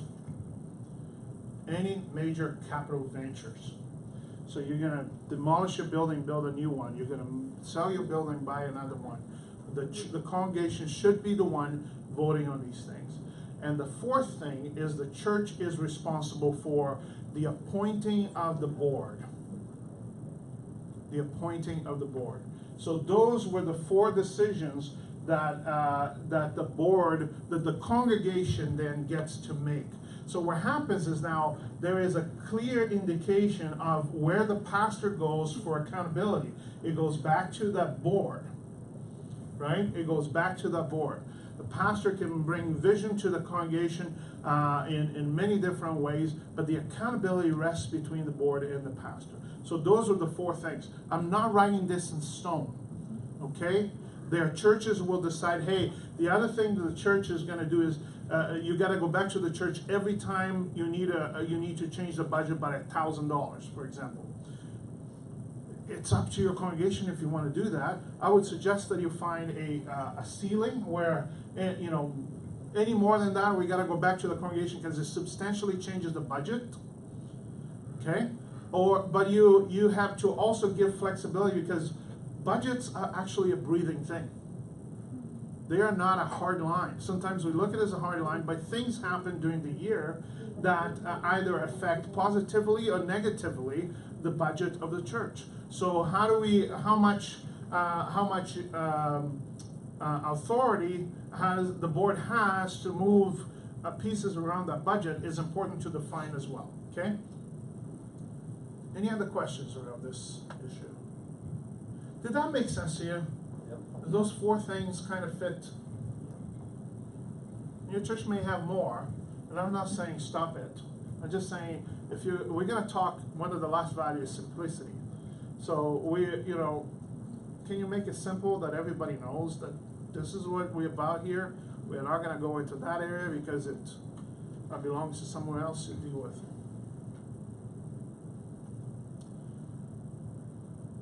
Should I move on? Everybody's quiet. Okay, good. Next one. This one will answer some of your questions.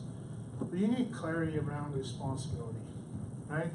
So, first of all, do you give people clear description of the role you're calling them to? Do they have that? Now, if you ask my employees, they will say to you, no, we don't have it. And the reason why is because in this development phase, well, I said to them, give me a year. We are going to work together for a year. Here's some big bullet points, but we're going to work together for a year. A year from now, we're going to sit together and we're going to together define these roles. Because we walked it out, we know what. So I don't know, when I called Carson to be the Communications and Operations Director for the CCMBC, I had an idea what was going on at the CCMBC side in terms of the Herald, CP Printing, Kinder Productions, all of the other pieces of communications that we have as these companies that exist. I had an idea, but I didn't know what state they were and what kind of role Carson would have to play, or what kind of role I would have to play. So I said to Carson, here are some bullet points. I want you to take it, look at it, and say, does this fit with what something you envision yourself doing? And if it is, give me time, give me a year. Let's walk this out a year together, and then we're going to sit back together and say, let's put some descriptors under these bullet points because we need some better things. So, do you have clear roles? Right? Here's one of the things the pastors get. It's two things. There are two things that I have heard from pastors. One is the demanding of visitation is one of them. There's this unwritten rule that I got to visit everybody that is sick, for example. And in a smaller church, it's probably fine. In a bigger church, it becomes more complicated. But if the culture of the church is that, then if the lead pastor doesn't go and visit the person that is sick, but then he gets, because he has time now, or she has time, gets to go visit the next person that is sick, then what happens is now the first person said, well, then I'm not important, I'm leaving. And so, do you have a description that visitation is actually this level of importance? Right? In your description of what a pastor is meant to do. Preaching is the other one. Now, you take me, for example. I love preaching. You can tell I'm standing here and talking to you. I love preaching. But more than love preaching, I love how to teach people how to preach. So I would preach, 2 Sundays, and I would take some younger person and teach them how to preach and get them to preach in a church for the other 2 Sundays. And so I had people that said to me, I'm leaving because you barely preach. Right? But there was no description that said for me, you're going to preach four Sundays, or you're going to preach 3 out of 4, or you're going to preach, here's what we expect you to do in that role. My heart is development. That's my heart. So whatever places, if a church had said to me, I got to preach 90% of the sermons, I would say, thank you, I'm going to seek employment somewhere else. Because it just doesn't fit with who I am. I feel like I need to develop people around me and propel them forward so they can be doing that. So have some clear role descriptions. And then we talk about a reporting system in a place before from the point of view of the person collecting the data, but now is about the person that has to give the data. Do they know what you're going to ask them? Do you know what you're measuring? That's the question that was asked here. Do you know what is being measured? What is being expected for them to in this performance? What are we going to do? How do you manage role redundancies? 2 people doing the same things. This goes for volunteers too, people. We call out volunteers and we love them and they're doing great, but somebody else is doing something very similar, and all of a sudden the lines are blurred and those people butting heads because there is no role clarity in these volunteer positions. And how defined are your systems of monitoring and measuring? Again, we love people. We give people lots of grace because that's who we are, and we have been given grace. But it doesn't take us away from creating a measuring and a monitoring system for the leaders and the staff and the volunteers we are calling to be in ministry. Are they doing what they've been called to? Are they just occupying a space that somebody else could be doing that? So performance, are you analyzing people's performance? Are they performing? And if they are not, are you calling them on it? With gentleness and with love, are you telling them, hey, a bit disappointed with how things have gone so far. Tell me why we haven't been able to do these things. So what's going on, right? So I consulted with another church because they were in the midst of turmoil because the church had wanted to fire their youth pastor. And they wanted to fire, so the board wanted to fire the youth pastor. The church wanted to say, no, you can't fire the youth pastor. So they called me. When they couldn't find a solution, they called me and says, can you do that? So I did a little bit of digging around, and I found out the youth pastor is doing absolutely nothing and was getting paid to do absolutely nothing. So we couldn't account for any of his hours. He would say that he was here, and then you would go and say, did he come? No, he didn't. So on top of this youth pastor was lying about where he was and what he was doing, and it was consistently absent for anything. But he had this great ability to smile and to hug people and to put their hands around people, and they loved that warm, fuzzy feeling. So I went to the congregation, because it was a congregation that called me, and I said, there's no way, if you're serious about ministry, that you're going to keep this person. You can't keep this person. You're paying them to do something that this person is not doing. So I developed, out of that experience, I developed a concept called compassion overhead. Okay? You can borrow it if you want. What is compassion overhead? Compassion overhead is that we have so much compassion for people that even though it's costing the organization tons of of money and energy and everything, and the organization is not moving forward because the wrong person's in the wrong place, not performing the right way. We keep them there because we think that if we are to say to people, you can't be here, we're going to hurt them, and we don't want to hurt them. You are hurting them by keeping them there. Why are you hurting them? Because you're educating them that that what they're doing is right when it's not. And you're hurting the organization because you're not being responsible in your authority of monitoring. So compassion overhead costs churches across the world tons of money and people hours. Okay? So human resources and financial resources can be easily depleted if you haven't, if you're not paying attention to your compassion overhead. Now, I don't want to sound like a hardliner. I hope you're getting my heart here. This is not about just go around firing anybody who messed up today, or just saying 3 months you're gone. Those kind of things is not that. But if you have a good measuring and monitoring place system in place, you'll be able to tell after 2-3 months that something's already wrong. You try to adjust it, you try it again, try again. After 6 months, you should know. This is not about the system, this is about the person. That's about the person. Having said that, okay, I want to introduce you to 2 new concepts. They're not new, but two other concepts. One is called the performance review, which most churches use. So one, there's a number of them. There's a 361. There's just the board pastor review, called the management. In a business language, the management review. And so there are a number of reviews, typically done once a year. Once a year, what you are looking for is you're looking for. So those reviews are built on what is not being done right. No matter what language you use on it, those reviews are built from the perspective of what is not done right. Why? Because we want increased performance. To increase performance, we need to know what is not being done right.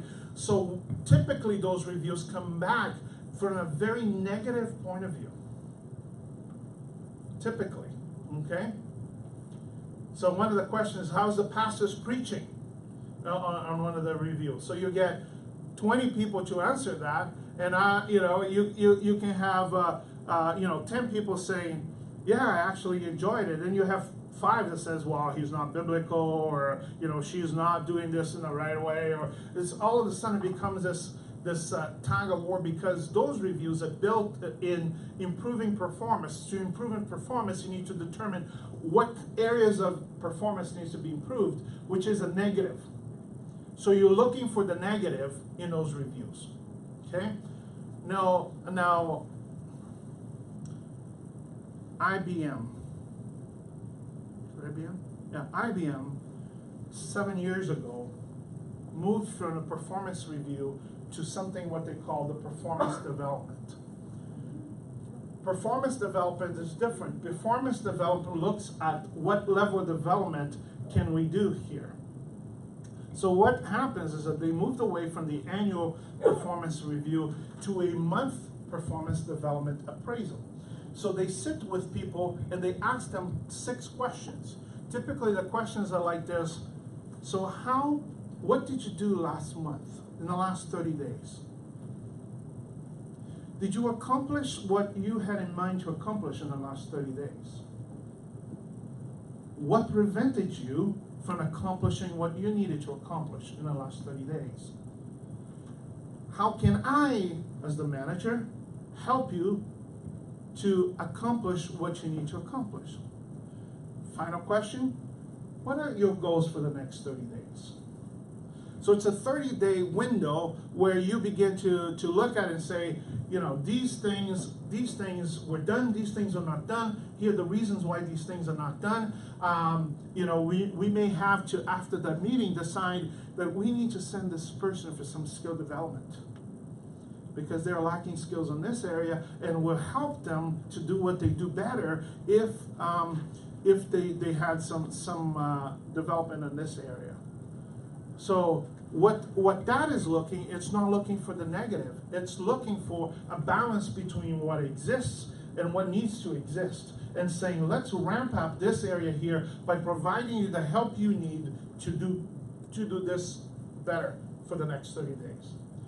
What happens in this is after 30 days, you sit down for an annual review, there are no surprises. You've been talking about this throughout the year. So there's not the shock, go, I didn't know people thought that about me. I didn't know they didn't like my preaching.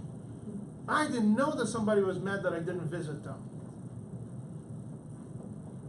Right? So, some other concepts for you. So we're gonna spend some time. Are we breaking what time for about noon? Noon for. So let's spend some time on this. Just about. Let's take just 5 minutes, because I want to cover as much as I can before lunch. So let's take just 5 minutes for this. Okay, just talk about the area of responsibility.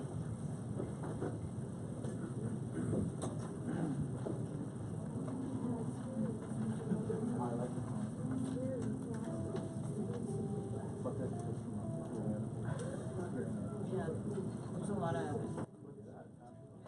in some ways, I think if you establish the system, once you establish it,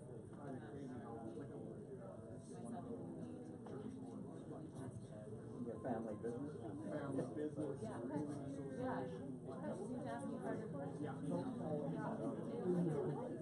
Yeah. But what is not Church is just a reflection of the rest of us. and sometimes it's like I'm continuing on doing the things that need to be done. I spent my life I teaching love, surgeons and how I to operate, already break down doctors how to operate when it comes to it.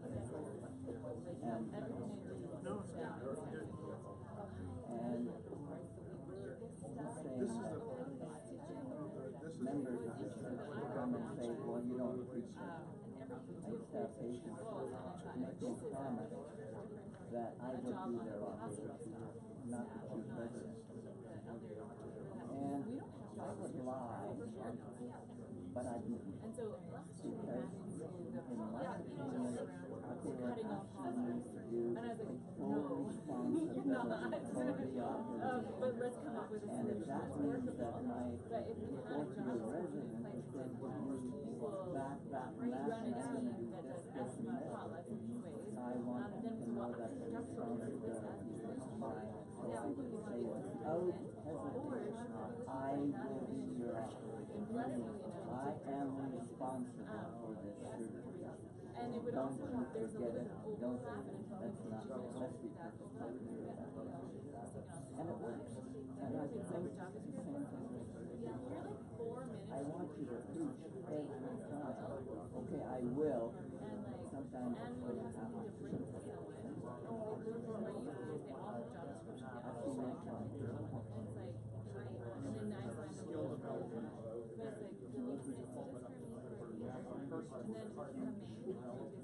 I think that's the responsibility of a lead pastor. If the lead pastor preaches all the time, in my opinion, he is shirking.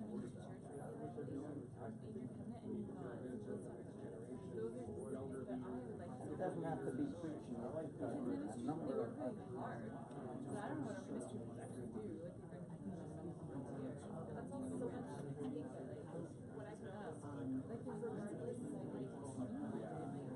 there's so many ways to fortify our volunteers.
I'm thinking about it in my experience.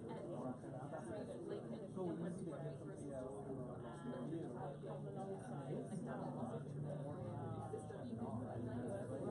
and then, yeah, I understand why we have to but you don't come out with a plan unless you don't have I was thinking that aligns with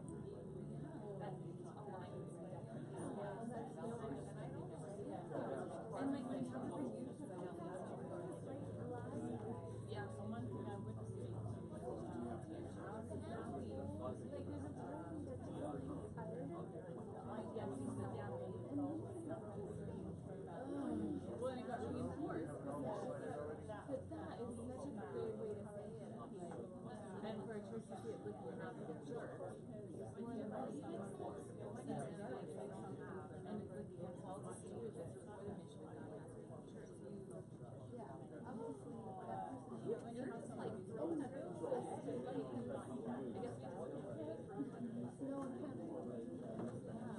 but that phrase, just wait for the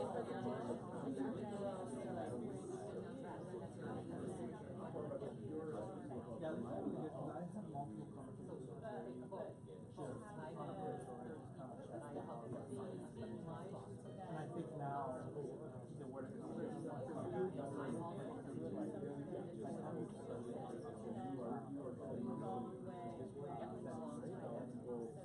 think I finally come to what I want to do. trying to get at a lot of things, and you have to have lots of conversations and all kinds of stuff. You should do it. Well, I can, because it's not my job. But like, from a church, like such a no, not necessarily lots of elders. Yeah.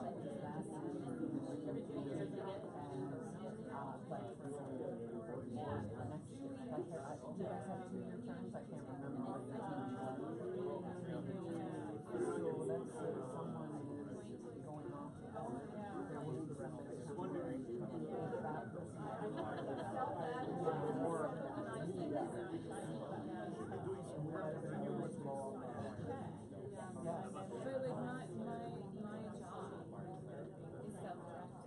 which I could be on.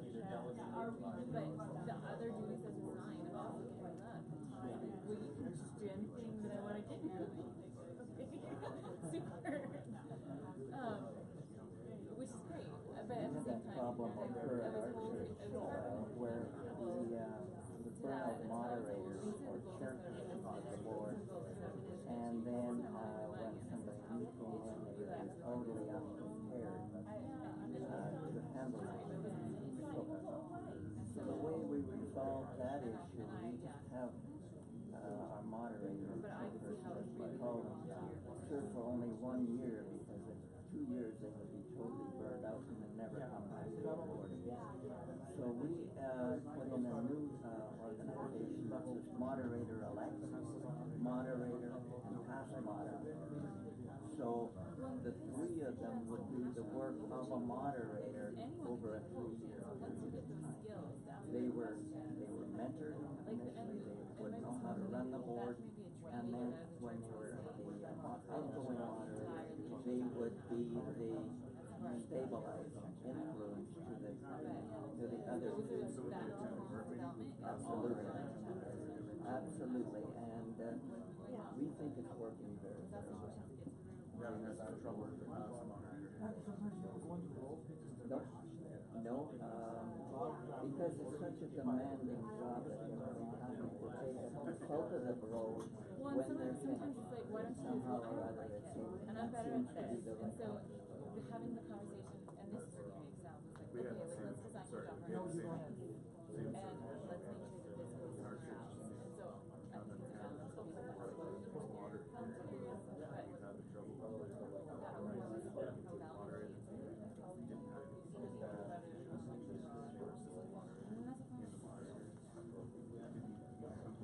Well, let's come back to the larger group again.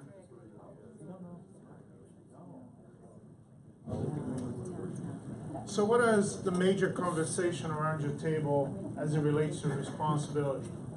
You talk it all about performance review, performance development. You talk it all about compassion overhead. What are some of the conversations you had? One of the things that we brought up was who's holding the board accountable. Who's holding the board accountable? And how do you know you as an elder member, elder board member is are doing your job? Right? And the other piece of that is, does the board need some development as well? Well, we're here.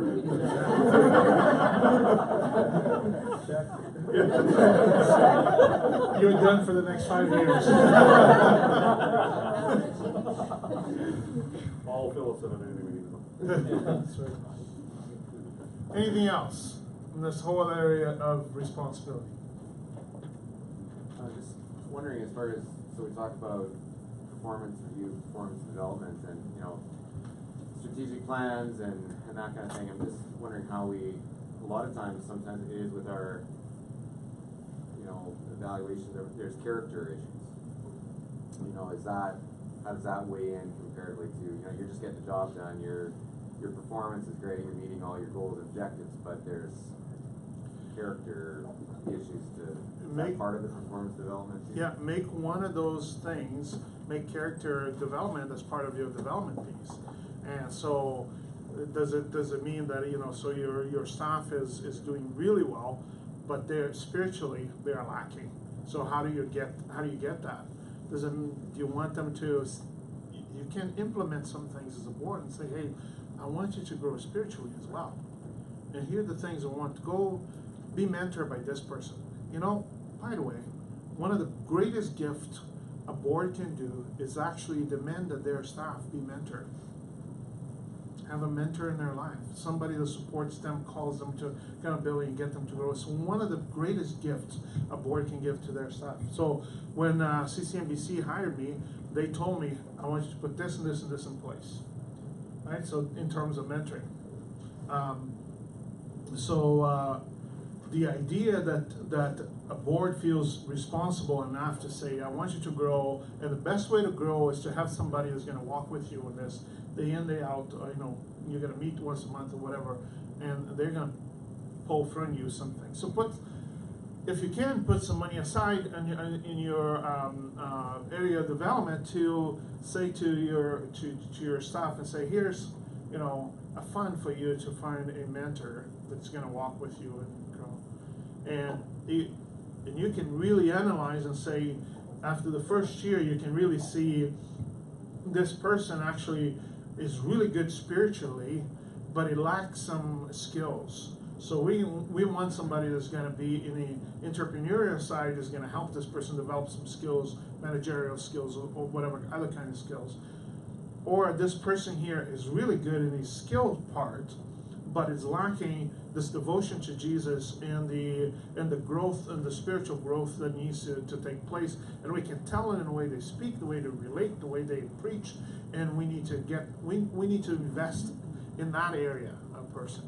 Right? So good point. Something we struggle with is that we don't have the congregation for input in terms of towards our pastors' performance reviews on an annual basis. It's less than that. But even with that performance development, do things on a 30-day or 3-month basis, there still is going to be times when you do ask the congregation to give them the opportunity to feedback, that there's going to be things that surprise you in that feedback. Is there ways to do that better? Okay, yeah. So the one thing is to be very clear what you're looking for, what you're measuring. Because if you're clear on what you're measuring, then you can go and you have a conversation and your staff member says, yeah, I done this and this and this and this. You can measure that. You can go and say, well, there were these number of people that were visited, right? If that's one of the things you measure. Or, no, this is lacking. Or it is better to do it that way than to just throw out a blanket assessment to the congregation and say, how is this person's preaching, for example, right? The other thing should be happening is that your board should be a very good representation of your congregation. So in your board level, you're already going to sense if there's something amiss at the board level, you should be already sensing this, because you are the congregation. Right? You are the congregation, and that discerning should be already happening at the board level. You can now test it out with more people. You can. It's your job, and you should do it. You can test it out with more people, but I think you should already have an indication of what's going on. Okay? Elton? I think one of the things that I remember somebody mentioning this, the idea of when you do a full church evaluation, you can ask the congregation certain questions about what they know how to answer. So, for example, it's hard to know the pastor's prayer life. So, how would you evaluate that? But you could ask a question like, do you find that your own prayer life has been growing and developing over the last year? Okay, I can answer that for myself. Now, if the trend is downhill on that, we should be asking, how come is our prayer life in our church diminishing? And that's a different kind of way of evaluating, trying to get at how do we help the larger congregation in terms of those kinds of things. So there's all kinds of things you can do around that. Absolutely. And the other thing to keep in mind is the tendency of things like surveys or anything, you can ask people to fill it in. If they're comfortable, they probably will not fill in a survey. If they feel that things are good, they're just gonna go, it's good.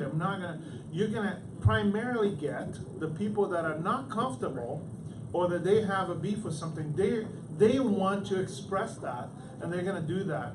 So you always see the tendency of those things is always to lean primarily on the negative side. Not always, but primarily, because those are the voices that are gonna express themselves.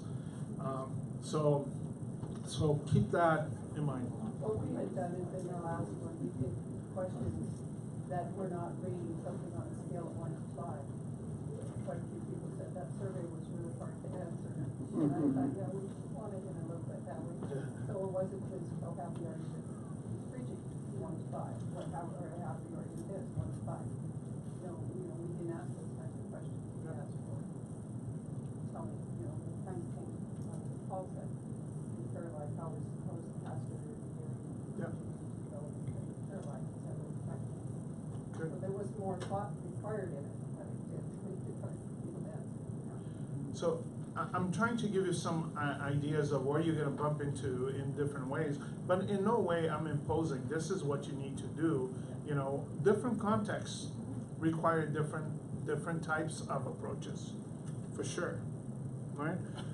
So good. Can we continue? Yes. So 2, the second characteristic is that boards work a relationship. So boards are built on strong relationships, but that means work is necessary. You need to work at relationships. And I wanted to just introduce this thing to you. This was so helpful to a congregation. I think they ignore everything else in this workshop, and they just took this one thing. It was so helpful to them because all of a sudden you begin to realize here's how we need to approach our board work in relation to our staff and then in relation to our church. So how do we build good relationships? Well, start from the position of love. And you go, wow, that's so simple. But we don't do it. We start from the position of fiduciary responsibility. We start from the position of obligation. We have all of these other things in mind. We never start from the position of love. I'm going to this because I love my church. I love my pastor. I love the people I'm sitting around the table with, and I want to be a part of this. Love needs to be the motivator. If God is love, needs to be the motivator into these kinds of things. Do we love each other enough that we care to see things done the proper way? Not because we have an issue to grind, but because we love each other. So, at the lowest level of love is the golden rule, do unto others, right? Do unto others. You walk into a board meeting, you are not going to put the hammer down because you're going to think, well, how would I like to be treated in this situation? The second level, there's love as a social necessity. We were created for community and for care, that we are to care for one another. But then at the highest level, there's this commandment as Christians that we are to love one another. And in this, they will know that you are my disciples. So, is the board of the church, are they made out of disciples? That's a good question. Right? Do they love each other? Do they love the work? Do they love the stuff? Do they love the congregation? Are they doing it from a position of love? Or they're doing it because now they have some authority, they have some voice, they got into a place of notoriety. How do you say that when you have notoriety? Notoriety. Yes, that's the word. And so, is that why you do it? Or you will walk into this from a place of love and say, because I love, I'm taking on this responsibility. And then the people around it, so love is noticeable.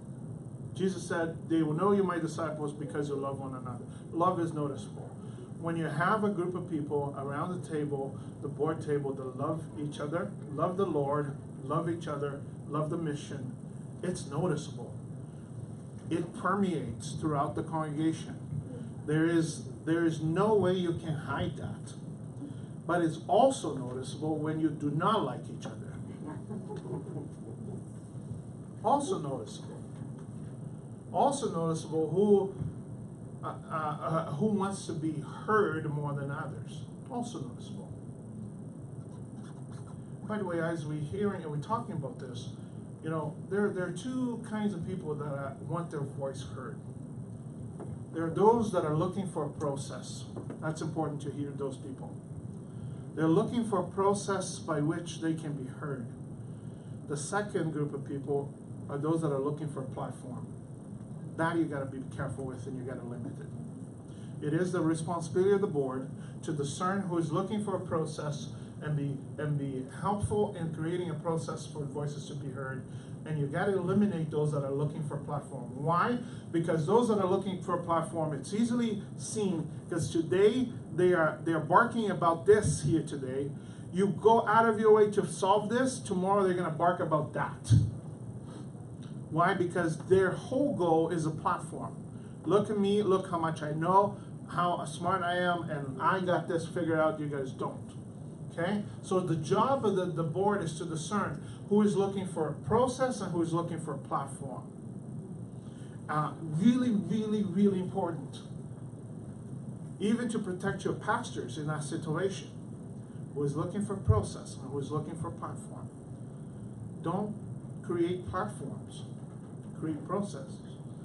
And so those that are looking for process, that's your job. You gotta give people an opportunity to share their hearts, to be able to get the answers that they are looking for. You have to go out of your way for those things to happen. That's your job. But never begin the process of having a system where platforms are built, because you're never gonna get to the end of that. Never. Okay? So love is the first one. The second one is trust. You know, do you walk into a room and you know people, so you trust them because they have a proven record. They've been in this church for a while. They've done something. By the way, when you choose somebody for the board, it's really key that you don't find somebody that is a novice. And the Bible talks about this, by the way, right? The Bible does talk about this. Why is that important? Because you want somebody with a proven record. You want somebody that it doesn't mean you can't mentor people into it. We're going to talk about that, the training and mentoring. But for somebody to be at that level of responsibility, they should not be a novice. They should be having a proven record with Jesus. They should have a proven record with loving and engaging in the mission of the church. They should have a proven record of being responsible. Even, by the way, if people are not giving to the mission of the church, they shouldn't be on a board of the church. Just very simple. Why is that? Well, they're telling you that they don't care. They want, but they really don't care where you express yourself. there was a time when you used to have checkbooks, so we don't use checkbooks anymore. But if you were to grab somebody's checkbook, you could quickly see what they value by what they spend their money on. And if people are not putting their funds in the mission of the church, they're telling you it's not of high value for them. Why would you want somebody that doesn't have as a high value the church and its mission as part of that team? All right, so proven. So when you walk into a board meeting, you begin to look at it and you go, there's a proven track record here. Then trust from a relational depth. And in other words, you know the person. You like the person. You heard what the person has to say. So there's a relational depth in there. And then the third is, and it's very high, trust as a choice. You may sit at a place where you don't know somebody, but you don't walk in saying, I'm expecting the worst out of this. I'm expecting the best out of it. So you start in by emptying your trust bank account. That's what you do. You trust, and you bring that to that relationship. That begins to build. Then communication. Communication is key, and it's two ways. It's not just me talking. It's me talking, and then it's me listening. Create methods of where you're communicating with each other. Timely. We talked about the process of moving this from 1 year to 1 month, and so with the board, you should do that too. There should be timely things that you don't let things sit. Like even today, I was reminded of that. Lawrence reminded me that I talked about providing him with some things that I don't remember what it was right now, but I completely forgot and did not follow up on, and it's been years probably, right? Been years since that. He remembered, I forgot about all of that. Now, are you promising, and sometimes there's human failure, sometimes we just completely, it's not our interest to ignore somebody, it just happens. Right? And you go and you apologize and say, hey, this happened. But the reality is, are we being timely in how we responded? So I was called into a church because there was a couple that was making a big ruckus. They produced a letter and they sent to all the members of the church, and they were just there's unhappy about, I couldn't understand what they were unhappy. I read the letter 3 times, couldn't get why they were unhappy, but they were unhappy. But anyhow, they're doing that, and then in the process, in that letter, they really hurt someone by calling them out and telling them just being abusive. So a letter from a group from the church was sent to the board of the church saying, you need to address this. This is a matter, these people that have wrote this letter, they are leaders in one of the ministries of the church and everything else.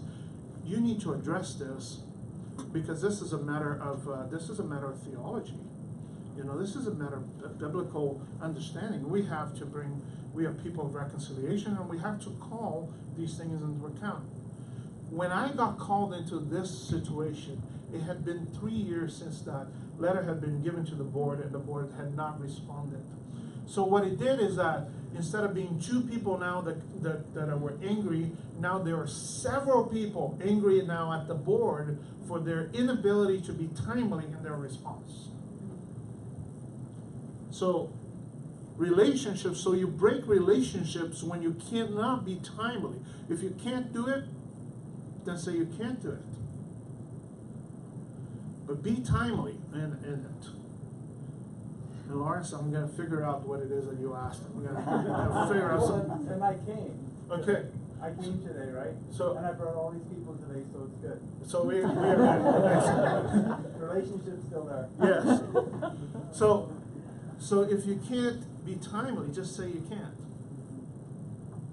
And if you mess up in being timely, apologize.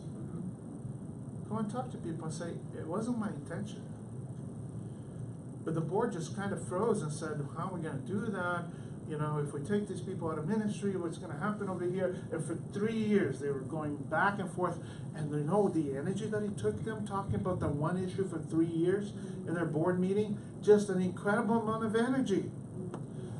I walked in, they presented to me the letter from the congregation and the people that were calling the board out, and then the board presented their point of view, and I said to the board, you are just completely wrong. Completely wrong. You have failed, you have to repent. You have to repent, and then you have to create a pathway for reconciliation to happen here. Either that, or you leave your position and let somebody else do it. But you have not been faithful in what you're supposed to do in this situation. You need to do these things. And so it didn't take a lot of energy to get there, right? They ended up doing it, which was really good. There was a really good moment in there. The couple ended up leaving the church, but there was a good moment of board and church reconciliation type of thing. But the reality is that this situation took energy for 3 years. So be timely. Process, important. Really important. If you agree to a process, don't try to short circuit the process because you think you know better, or because you didn't get the answers that you wanted. Follow the process that is in place. Follow the process that is in place. And I agree to the process, walk the process. If the process is broken, fix it. Find a way to create a process where people, you're going to have the most amount of buy-in possible, but stick to that process. Don't short circuit. Okay? It's key to do that. Transparent. You messed up? Tell people you messed up. People are going to appreciate that. You're not Superman. You're not Superwoman. You are not the person that will, that is not going to make mistakes. Just fess up to it. Just go, I am so sorry. So sorry. I did this. I shouldn't have done that. So be transparent. Tell people what your flaws are. Most of us, they know what your flaws are. I hope we do. I'm very now, at least in the last 5 years, I'm very, very straightforward in my flaws. I can tell people, look, if you're looking for warm and fuzzy, you're not gonna get it. It's not me. Right? It's a flaw in my system, or it is how God made me. I tend to think that that's how God made me. He made me to think in a certain way and process a certain way. But, so be honest, be transparent about it. And then celebration. We are lousy at this in the MD world, just lousy at celebration, my goodness. We tend to think that if we celebrate people, they're going to get a big head, and they're just not going to be able to be humble anymore. So we wait until somebody's in a coffin before we say good things about them.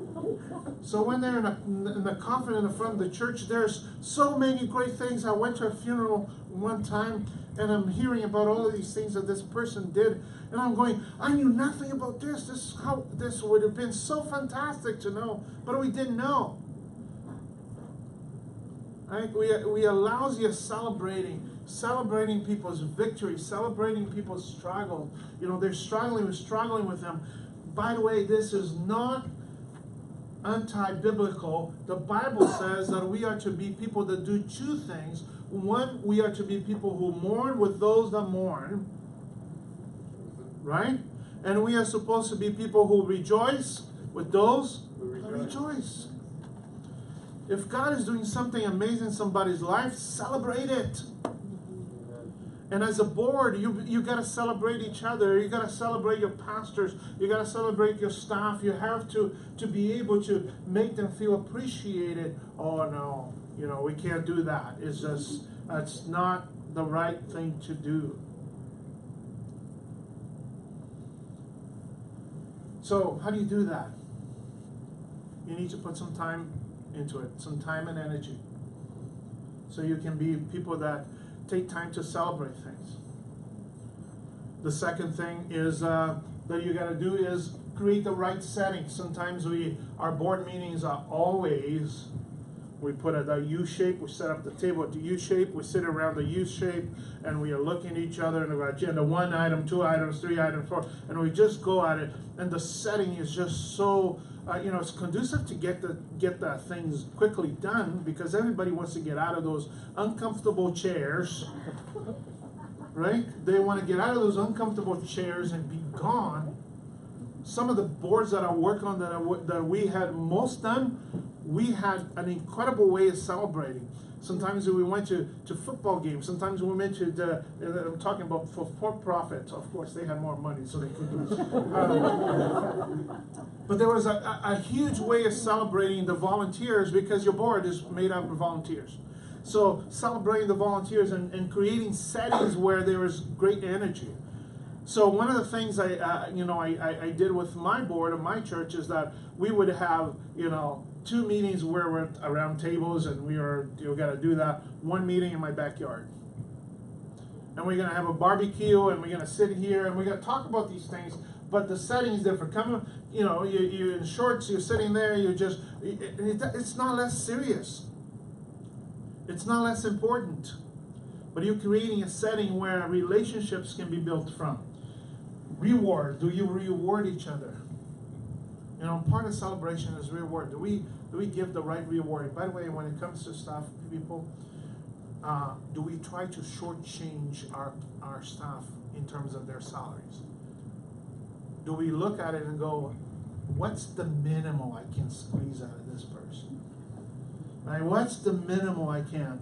Or do we say, hey, we want the best, and we are going to actually celebrate and reward the best?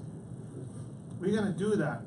By the way, each church is at a different level and what it can afford. But sometimes you look at this and you go, the whole job of the board is to say, how can we shortchange the pastor so we can bring that salary down? And whenever the pastor is over 10 years, because they move up on a salary grid, well, maybe it's time for us to get a new one. And we get a young one because we pay less.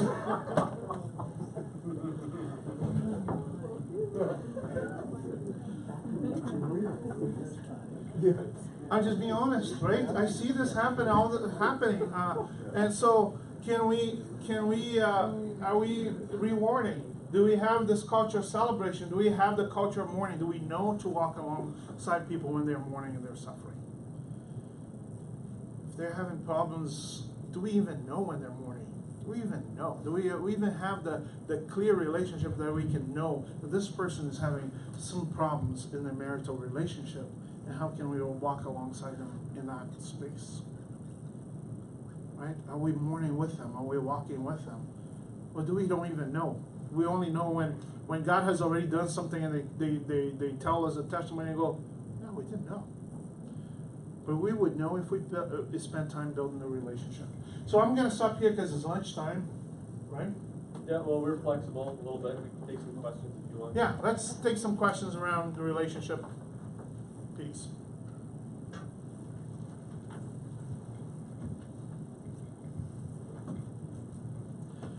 So let me ask you, has this been informative? Has it been good for you, this so far?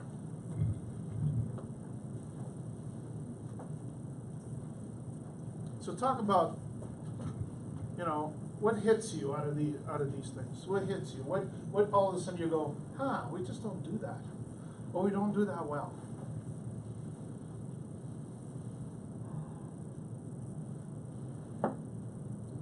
This is the part of that honesty place where you come in and this is where we say, we are not good at this.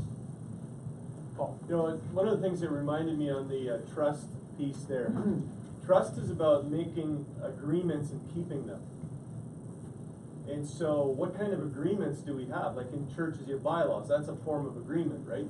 That's a written one. But there's also unwritten ones.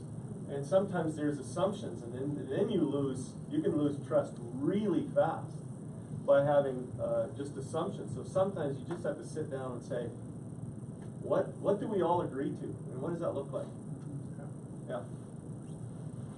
It's really good. So if you're going to really work a relationship, one thing, I didn't put it in here, But so I come up with these terms sometimes that don't make sense. So forgive me if it doesn't make sense. But you gotta look for who the whisper leaders in a church are, and sometimes there are people in your congregation that have more influence than any board member will have the influence. And the moment that something goes wrong with what happens in the church is gonna go to that person, or they're gonna get their opinion on that thing. Make sure the relationship is good with your whisper leaders. Those are the people that, you know, at the end of the congregation, you see 2 or 3 people around them, and they are kind of whispering something. They are getting there. That's why I call them whisper leaders, not derogative in any way. Just that they're whispering. They're wrestling with something. Some of these people are really good people. They just have a great leadership ability, and so make sure that the relationship works. That you're not going to treat each other as enemies. And sometimes you can't help, right? Sometimes there's a situation. But make sure you know who they are, and I think you know who they are, and then make sure you build that relationship with them. Thank you, Paul. All right, thanks, Elton. What we're going to do now is we're just going to transition into the far room, a room you have like right at the opposite end of the hallway, and all the food is set up over there. And so you can take your food there, and if you want to stand or you want to come back over here, whatever way you want to do this, I'm sure you do want to sit for your meal. But come back over here and try and sit with some other people that you haven't yet had a chance to sit with and get to know them.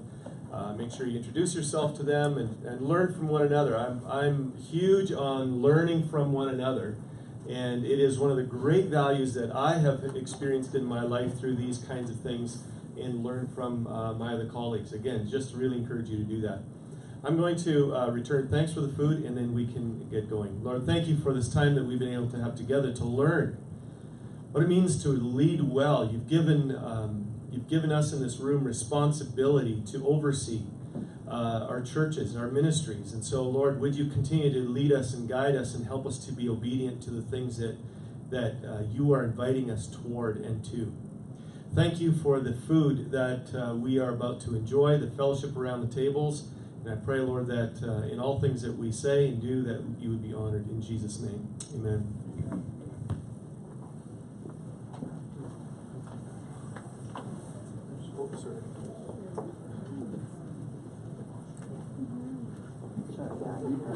Yeah.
it's good for us to reconvene again. So what we're gonna do is, we don't wanna go any later than 3 today, okay? No later than 3.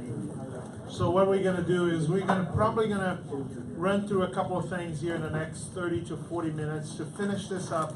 And then we're probably gonna have another conversation with you on the area of this national restructuring piece, the national conference restructuring piece, and what it means for the province of Alberta. So we good to go? The third thing that boards need to have as part of their character is that they need to concentrate their efforts in developing vision. You know, so characteristic 3 is the boards, good boards, healthy boards, they have vision. What is vision? That's a good question. So I tried, for the most part, to read about vision in preparing for this, and then I came up with my own definition of vision. You probably have much better definitions in books, but I came up with my own definition of vision. And I'll explain why I feel that it's important. So vision in my mind is the need and ability to see what exists in light of what needs to exist. So in other words, you have a context right now. So you're here, you right there, this is your reality, but you, as a board, you're dreaming about what needs to happen. It needs to exist. It might not exist now, but it needs to exist in the future. But it's all coming from your reality. So you can't just have a vision that it doesn't start from a realistic place, okay? So you can dream big, but you have to wrestle with those points around the dreams. And in other words, I'm a father of 2 girls, which means that over the years I had to watch Cinderella a number of times. And watching Cinderella, it gets to the point where everybody goes to the princess ball, but she doesn't get to go because she doesn't have clothing, she doesn't have transportation, there's nothing like that. And then, but then this fairy godmother appears with a magic wand, and voila, everything is, and it's not voila they use, it's what's the beach tabula or something. Yeah, bibbidi bobbidi boo. You got it. So this moment happens where, you know, all of these amazing things, and she gets completely resourced to go to the ball, right? So what is vision? Vision is to trust that if God was to show up and resource you with everything you need to do mission, what would you be about? So if God is going to resource you with everything, what does, you know, where are you going to spend the resource? Where are we going to go? Where are we going to go? What are we going to do as a church? But having said that, you also have to wrestle with the reality, but we may not have leadership for this. So how do we develop a leadership development path so we can get there? We don't have funds for this. So how do we create a multi-year budget that begins to put money aside for this? How do we, so you envision this thing far in advance, so you have a vision of what doesn't exist, but then you wrestle with what exists. Am I making myself clear? Yeah. And you begin to create a plan towards that. But, and so one of the things I want to say about this is that when I talk to churches, most churches have a 3-month plan. Believe it or not, it's a 3-month. They have a 1-year budget, but a 3-month plan. So we're going to preach about this over the next 3 months. Our youth program is going to be like this for the next 3 months.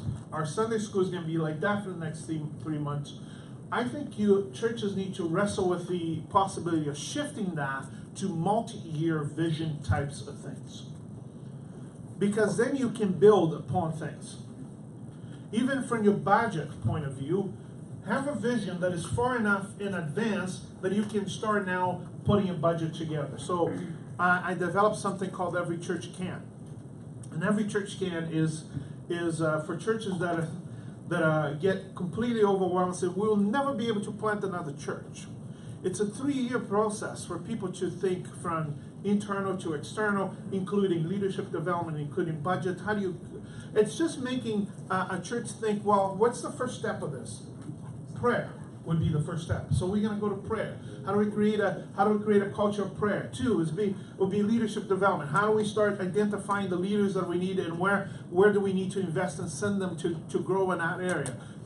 4, it's about the budget. It's going to cost us money. How can we start putting in our budget a line that every year we put aside a certain amount of money, so 3 years from now, 4 years from now, 5 years from now, we say there's enough money in there that we can launch this thing. So vision is not about overwhelming people. Vision is about having the ability to dream, but then work from your reality. Now, I find it very interesting that in the book of Joel, that gets repeated again in the New Testament, there's a passage that says, in the last days, the Spirit of God will be poured out over every flesh, and it goes on and on to say many things, and it says this, then your old man will dream dreams, and your young man will have vision. And for the longest time, I looked at this as, this is the same thing, dream and vision. Why is the old man having dream and the young man having vision? I actually realized that there's a huge difference between a dream and a vision.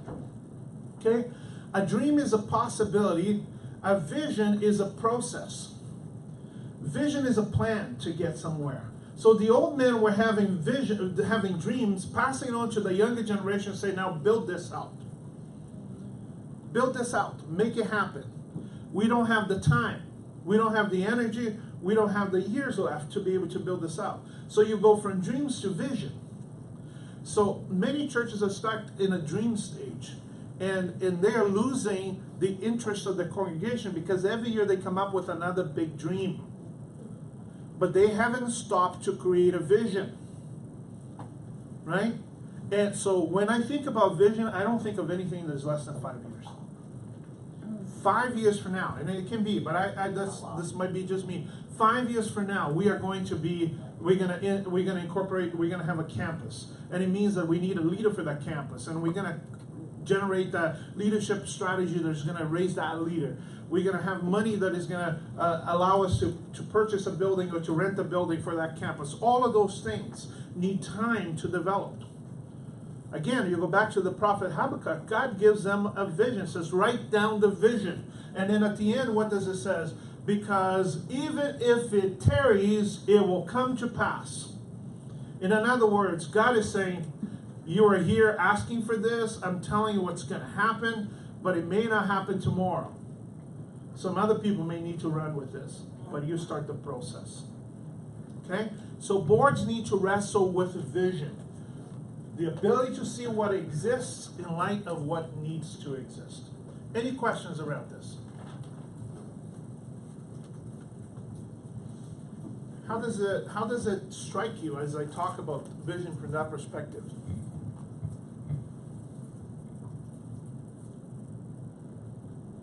Well, I know it's hard to talk after you eat. Does it make sense at all? How do you get a board to do this when they don't do this? Half an hour. It's really good. I think it's part of how you set up your board meetings. So I think most board meetings are set up for management and not for vision. So you put 2 hours of items in an agenda that are all about management and all about what needs to happen tomorrow. And you need to have that. And a lot of the management stuff, it can be done outside of the board. Okay? Read the reports beforehand so you don't need to listen to reports after reports after report. It says, we got the report. Do you have any question about the reports? Great. Don't have any question? Let's move on. Right?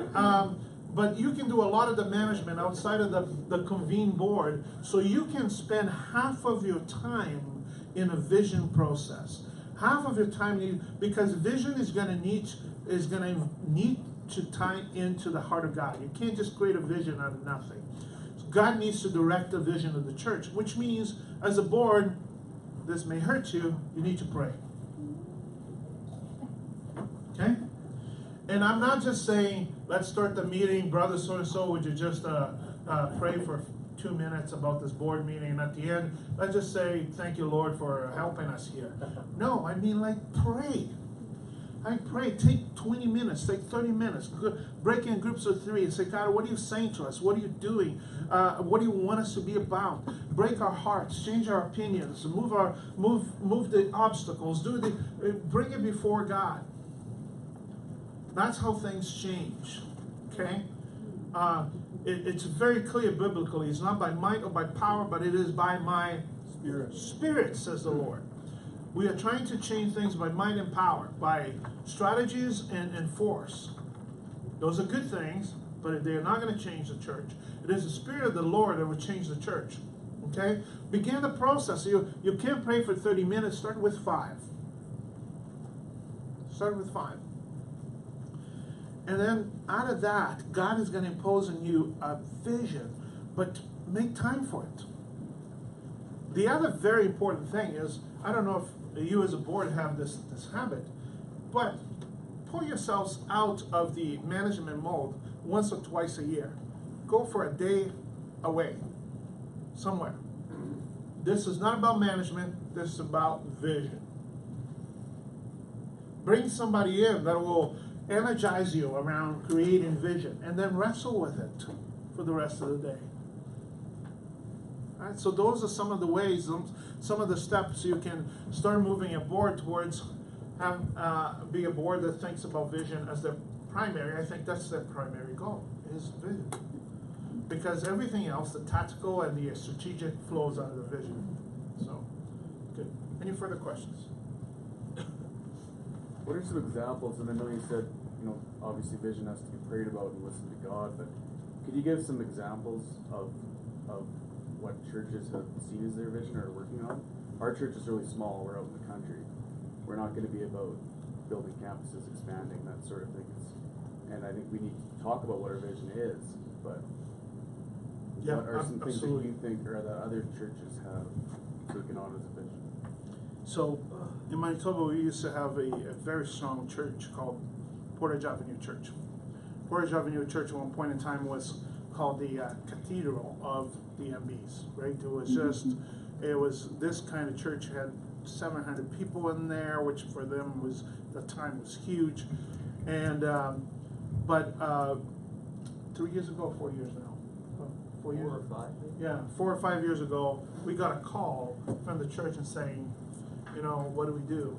Most of our people are, the average age in the church is 80. We have no children, we have no youth, we have no mission. We just should, and we are down to 150 people in our congregation.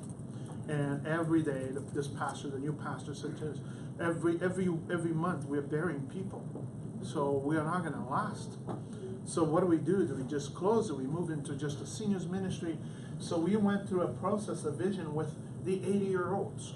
Okay, we went through a process of vision for 2 days, and then but we asked them. I said, commit yourself to 8 weeks of praying before we do this. So the church committed to 8 weeks of praying. So every week there's going to be a church prayer meeting, and they would have 20, 30 people come in. But every day people were committed to pray about God give us a vision. And so we spent 2 days together. Carson and I, you were there, right? Carson and I spent 2 days with our church. And what came out of that is that God clearly said to them, you have to move to become a multicultural church with many multicultural ministries. And all of a sudden, the energy around the 80-year-olds that were there, it just became so clear that God was just really energizing them towards this. So move the pendulum ahead 4 years down the road. This church is now 250, close to 300 people, tons of children, tons of youth, and 3 or 4 different nationalities that are part of that church, and they are meeting together in this. So, if you were gathering, you heard their testimony of what happened. So that's an example of what a vision can do, but a vision that comes from the heart of God. Because, Carson and I didn't go there saying we want to impose a vision for this church. Because if I had gone there, that would not be the decision I would make. I would say to them, well, move it into a seniors ministry and let's just see let's walk it out until it ends. but God had a whole different plan for that church that actually I thought when I left from there, this is going to be unrealistic. That was my thought. This is unrealistic. But they felt they heard from God. We walked alongside them. We helped them over the last few years, and we're just seeing amazing blessings from them. The other thing was we did the same process with a small rural church that hadn't seen somebody being baptized in 15 years. No new Christians, nobody new accepting Christ. Just and so they went through the same process. They agreed to the 8 weeks of praying. They agreed to come alongside, and we actually left from there. Left them there disappointed that they didn't arrive at anything other than they were talking about these creating these missional groups around the needs of the community. One of the things in that community that was very clear for a small community is the high number of divorce. So they were in the high number of drug dependency and other things. So they created these groups, and the pastor just told us, a couple of weeks ago that they had a number of baptisms come out of this, and a number of people giving their life to Christ, and the church is being re-energized towards that. So there are ways of beginning the process of vision. Okay, so if you're building your vision, you need to think about the future, but then you have to be strategic. In other words, just think long term. Really think long term. Begin to think, what kind of church do we want to be 5 years down the road? What are the things we want to see? What kind of ministries? What kind of leaders? What kind of financial state do we need to be at in 5 years from now? So begin to build that dream stage that as part of your strategic plan. So think long term, but then break it down into the tactical pieces, so your staff team can run with it. So make it clear in small steps where to go. Okay, and then there is the situational. Understand the situation you're in, the context you're in. For a church in a city with 3,000 people and 10 staff team, it will be very different than the church in a rural church with 100 people and one pastor. Okay, very different. So you have to adapt both your strategy and your tactical to the situation you're in. And then also part of the situation is, look, do you have more nostalgics in your church? Now, how do you begin to move that pendulum? Right? How do you begin to see what are the elements that are here that make sense that we need to, again, if, by the way, if you have a church of entrepreneurial people, you're in trouble. Trouble. I mean, they're just going to want to move so fast, and the process is going to fall to the wayside. There's a number of things that could happen. So that. And then the other thing is that you got to mind the gaps that we have. And this is something we created as well. A gap analysis. Gap analysis exists in a manufacturer sector. So gap analysis are, in a manufacturer sector is, you want a chair, you want to figure out how to get to do a chair, so you begin to create a gap analysis. What is missing? Where do we get the bolts from it? Who is going to manufacture this part? And you start looking at the gaps between your dream and the reality. And so we took this and we kind of look at what would this look like for a church to do their own gap analysis. So G standing for gravity, where you are right now. What is keeping you here? What is causing you to not move forward, to have that you lost momentum? And then you jump straight to you start here, the preferred state. This is where we want to be. This is what kind of church we want to be, the results we want to see. We want to be this kind of church over here, but we are here. What are the actions in between that we need to take to move from here to here? When you start thinking from that perspective, it gives you all kinds of opportunities to engage the church. Okay? So we want our youth ministry to be this kind of youth ministry, but this is the kind of youth ministry we have. What would it take for us to move from here to there? Right? You begin to think that way.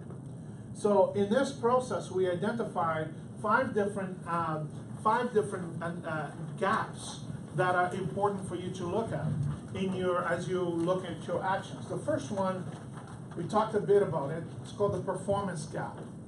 Are the people you call to lead, the people that are in a place, are they doing what they are meant to be doing?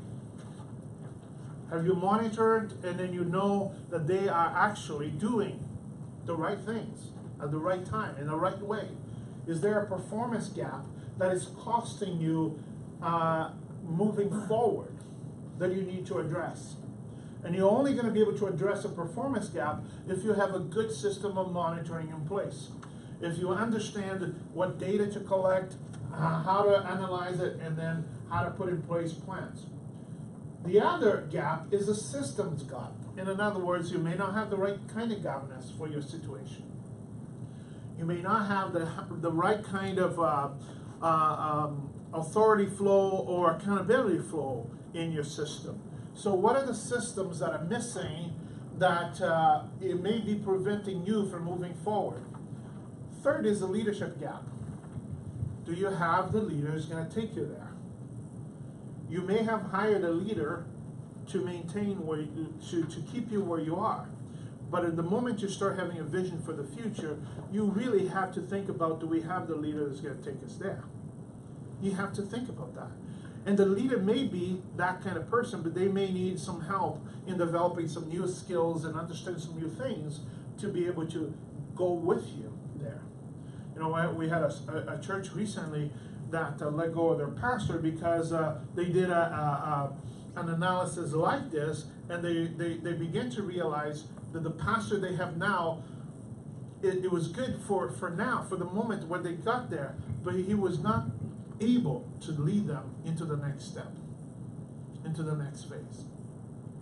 So the pastor agreed with that. The pastor is at another church now, and they are in a process of searching for another pastor. But this is some of the things that you have to wrestle with it. Is, do you have leaders? I think, I forget his name now. It talks about it having, do you have the right people on a bus? Was it Bill Hybels? No, I thought it was Jim Collins. Yes. Jim Collins? It wasn't Jim Collins. It was Lencioni. That's the one. Andy Stanley. No, it was not Andy Stanley. Lencioni talks about you have the right people on a bus. And I think that those are things to pay attention to. You know, we love people, we want people, but we want people in the right places where they can both be fulfilled and fruitful. Fruitful and fulfilled. Okay? There are people who are very smart and they can be fruitful somewhere, but they're completely unfulfilled because they are not operating where God wants them to operate. And there are people who are, that are completely fulfilled because they have an opportunity, but they are not fruitful. So you have to look, are they fruitful and fulfilled in the ministry? So do you have the right leadership? Then are you giving them the right resource? Right? Are you giving them the right resource? Or are you just saying, build this, but you give them no tools to build with? Or you're saying, we want this done, but you're not telling them how. Right? So they don't have the right resource. Do they have the right training? And then as a big thing is, is there a spiritual gap? In the church, we put the big thing down here. Is there a spiritual gap? In other words, is there a, should you just stop everything and reconnect with the heart of God? You know, are we being disciples? Are we surrendering? Are we listening? Are we being empowered by God? All of those things that need to happen. Are we doing that? Because you're going to labor in vain if you do all of this other stuff. But then there's a spiritual gap. Do we have the right teaching going on in our congregations? It's really important. Really important. You know, you can go in a Sunday morning or small groups and just come out of there completely energized by the Word of God and the way the Word of God says. You can come out of there being completely challenged by what the Spirit of God is saying to you. But if we don't have the right teaching and the right praying mechanisms and the right spiritual development mechanisms and the right discipleship pathways processes in our churches. We may have a spiritual gap in our congregations, and then we will be wrestling for the rest of our lives and trying to be to have a fruitful ministry, and we are just going to be spinning our heads. So it's really important. So those are the gaps. Any questions? No? Okay. So good boards address the issue of continuity. So boards value continuity. I was part of a board. I walked in the first meeting just to realize that the 5 out of the 6 people on the board were leaving. And there were a whole bunch of new people that were coming in at the same time. So it was together with me. And so there was one person left, and that person said, "Oh, I cannot be the moderator." So we had a vote, and I ended up with a short straw, and I became the moderator of the church, and I had just become a part of that church. Right? How do you address the issue of continuity? Do you have a system in place where you're training, calling out? Do the members of your church understand the weight and the responsibility of what it means to be a board that is part of ministry, that is a calling, that God is calling people into these places? Do they understand that? And if they don't, can you create that? Can you start developing that? I absolutely love that picture. You know, it's the sense of you're only going to win the race if you pass the baton really well. Have you ever seen in the Olympics when these teams are way ahead and one of them mess up and doesn't pass the baton right? And then the devastation. They just ran so hard, but they didn't pass the baton the right way. And that's the same thing that happens in churches all the time. You run so hard, but are you passing the baton? And by the way, for people that have been in ministry for a long time and they're in boards and that are older, I count myself into that older thing. We have to realize that there is a time for us to be at the forefront, and there's a time for us to be at the back. There's a time for us to be. My voice needs to be heard because I'm called into this, and there's a time to say, "Hey, let me help mentor you so your voice is heard and you're at the forefront, and I'm back here. So I'm praying for you, so I'm supporting you, so I have my hands over you." So those things are happening. And the tendency that we have, because we call out volunteers, is to think nobody wants to do this, and that might be a reality because nobody's putting their hands up. But I'm always reminded of what happened to Elijah up in a mountain when he went to go see God, to talk to God, and finally God shows up in this whisper and asks him, "What are you doing here anyhow, right? What's the matter? What are you doing here?" And Elijah begins to complain and say, "I am alone, oh Lord, nobody else is with me. I'm just, I'm doing all of this by myself." And God says to him, "What are you talking about? There's like 6,000 other people have not bowed their knees to bow. There's 6,000. And by the way, can you just go grab that guy called Elisha over there? Put your mentor over him. In other words, mentor him towards this." So sometimes we don't see because we haven't created a process for continuity. We haven't put our mentor over someone and says, "Walk into this." And we miss getting a younger generation into board functions because we have made board functions about management. They don't want to be part of management. They want to be part of vision. So if what all you are about is management, you're going to have a hard time getting a younger generation to engage in board with you. But the moment you shift to start thinking, "Hey, we are dreaming about our obedience to the Lord as He calls us to this," and they engage with that. They'll engage with that. So how do you create continuity? Well, create a training process. Leader development is key. one church, after going through this workshop, they decided that they're going to create an apprenticeship, a board apprenticeship position. So they are going to bring somebody in for a year where they're apprentices. They're showing them the importance and this is valuable and this is so they created that, which is good. Do you have a process of developing key leaders for the future? Better gifting. Gifting matters. Not everybody has the right gifting for a board. So you have to look for the people that have the right gifting for it. So I'm going to challenge you a little bit here with something, okay? Ephesians 4, not Ephesians 4. The fivefold ministries. Yeah. Ephesians 4. 4:11 and 12. Yeah. Talks about the apostles, the pastors, the evangelists, the teachers. Shepherds. No, shepherds and pastors. So Apostolic, prophetic, evangelist, shepherd, teacher. prophets, yeah. So it talks about these 5 gifts. It says these gifts are given to the church, not for the doing of ministry, but for the equipping of the saints for the work of ministry. So in other words, those are equipping ministries towards to those in the church to grow and to do ministry. So it's not that these people are going to go, we are doing ministry. No, we are equipping the saints for the work of ministry. What would it look like if our boards had those kinds of representations around the table? What if it would look like if we at a board meeting, an evangelist with a heart of evangelist is going to say there are people dying without Jesus outside of our door and we need to be about reaching them for Christ. And we begin to wrestle with that. And what if there was a prophet that said, but there is sin in the camp and we gotta deal with the sin in the camp?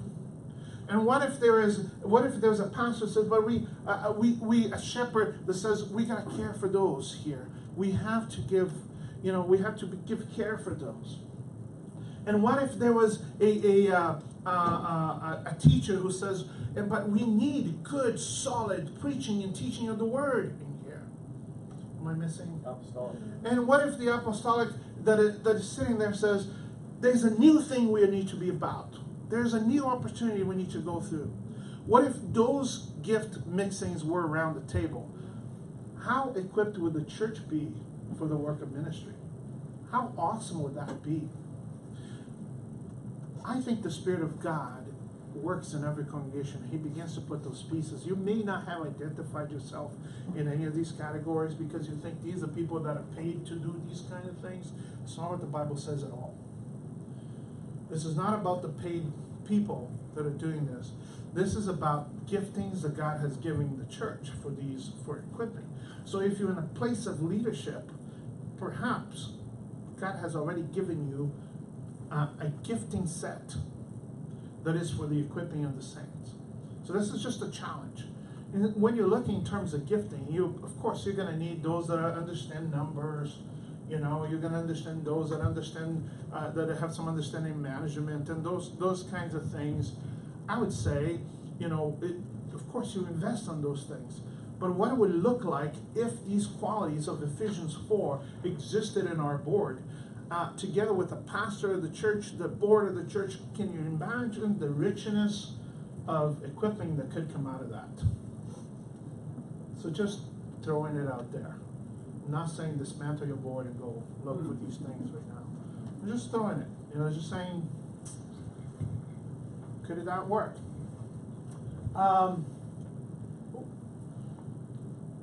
Long term. Make sure you have an appropriate term that people can serve, and I find it's really different in North America than it is in South America. South America, you look for those gift settings, and people are called into board work in the same way pastors are called into church work, right? And it's viewed as the same kind of thing, is that the people are called, so they create a longer term of service. So can you start thinking that if there's a longevity in what's happening at the board level? Create good orientation for your new board members. Make sure that they don't just walk in the first board meeting, everybody says goodbye, and they are left alone with a huge binder of bylaws and constitution and all these things. They are just, have you ever seen church binders? They are like this huge. And you go, who's going to read all of that stuff? And you become overwhelmed. So, great orientation process. Continue education, things like this. Take your board to. Get your board to go through things like this. Make an effort towards it. And become a very caring community. So that's how you engage in continuity. If people enjoy being around the board and engaging with you because you care for one another, they're gonna tell others. And you're not gonna have people saying, we can't do this. Any questions? Is there a formula for when continuity is too long? I think it goes with the context. I don't know. I'm reluctant to say. I'm reluctant to say what would be a good formula. I do think that how we have in North America the 3-year term typically. Sometimes some is like 2, some are 3. The 3-year term gives you a little bit of a time where you if things are not working out, it doesn't go forever. But I think also the 3 years are a bit too short. They're a bit too short. You're just beginning. 3 years. When I got into the Manitoba Conference, I'm telling you, my first 3 years were pain and suffering. That's where my first 3 years, because I didn't know anything and I was trying to figure out their pain and suffering. My subsequent years were great, right? But my first 3 years. So I'm thinking about a moderator, 3 years. I think, and I'm thinking board members too short. So I don't know, Paul. One church I know they did. I think they have 2 3-year terms, and then they have. Because it was a bit of a smaller church, they said, well, we know some people are really gifted around this area and would be willing to serve. So then they kind of go on an annual basis, they go through an evaluation process. And I thought, maybe that's not a bad idea. So they had 2 or 3-year terms plus individual years following, but they had to be annually renewed. So I had what had in my church 4-year terms. So I had 4-year terms with a possibility to renew for another 4 years.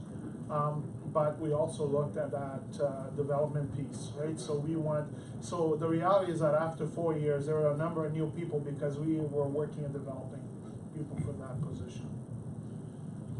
Any other questions before we go? Elton, can you maybe speak a little bit to the process, and you might be getting to this, I don't know, about bringing people to the board, about the process of nomination and things like this? Yeah, I think there are some key things, especially for church. The novice part that I talked about needs to be really carefully looked at. And the reason why I say that is because you want people that not just have head knowledge, but they have a heart knowledge, that they understand the context, they understand who Jesus is, and you have walked with those people for a bit, and you begin to see the fruit of spiritual fruit in their lives, that they are part of that. I think that as you engage in the process of calling people to the board, I think you need to wrestle with that piece.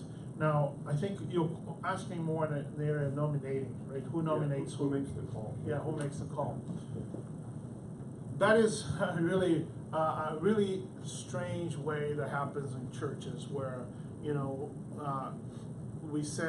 most churches you send a paper that says put names of people you want on the board, and then the church votes for who they want it to be. This is me again, my opinion is that I think a board, if it's healthy, needs to have the ability to begin to nominate, not vote on, but nominate people to that board.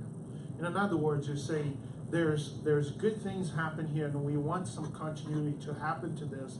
Who around the congregation has those gifts that are going to continue the work we are doing?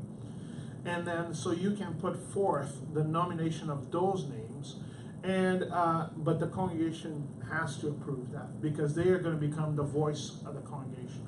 So congregation has to approve, but I think in my opinion, is the part of the job of the board, because they understand the context they're working in, to nominate people. Can I ask a follow-up? Sure. So is there any kind of logic behind assembling a secondary group or a subcommittee, a nominations committee to bring names to the board? So that it doesn't appear that the board is acting in any kind of self-interest or that sort of Yeah, and that has been the rationale forever. You know, for-profit companies have moved away from that in a long time ago, because that's not actually the reality, right? Boards of function that are healthy boards actually have the interest of the church in mind, not the interest of the board in mind. So by having the interest of the church in mind, they are looking for and want to nominate the best possible people for those roles.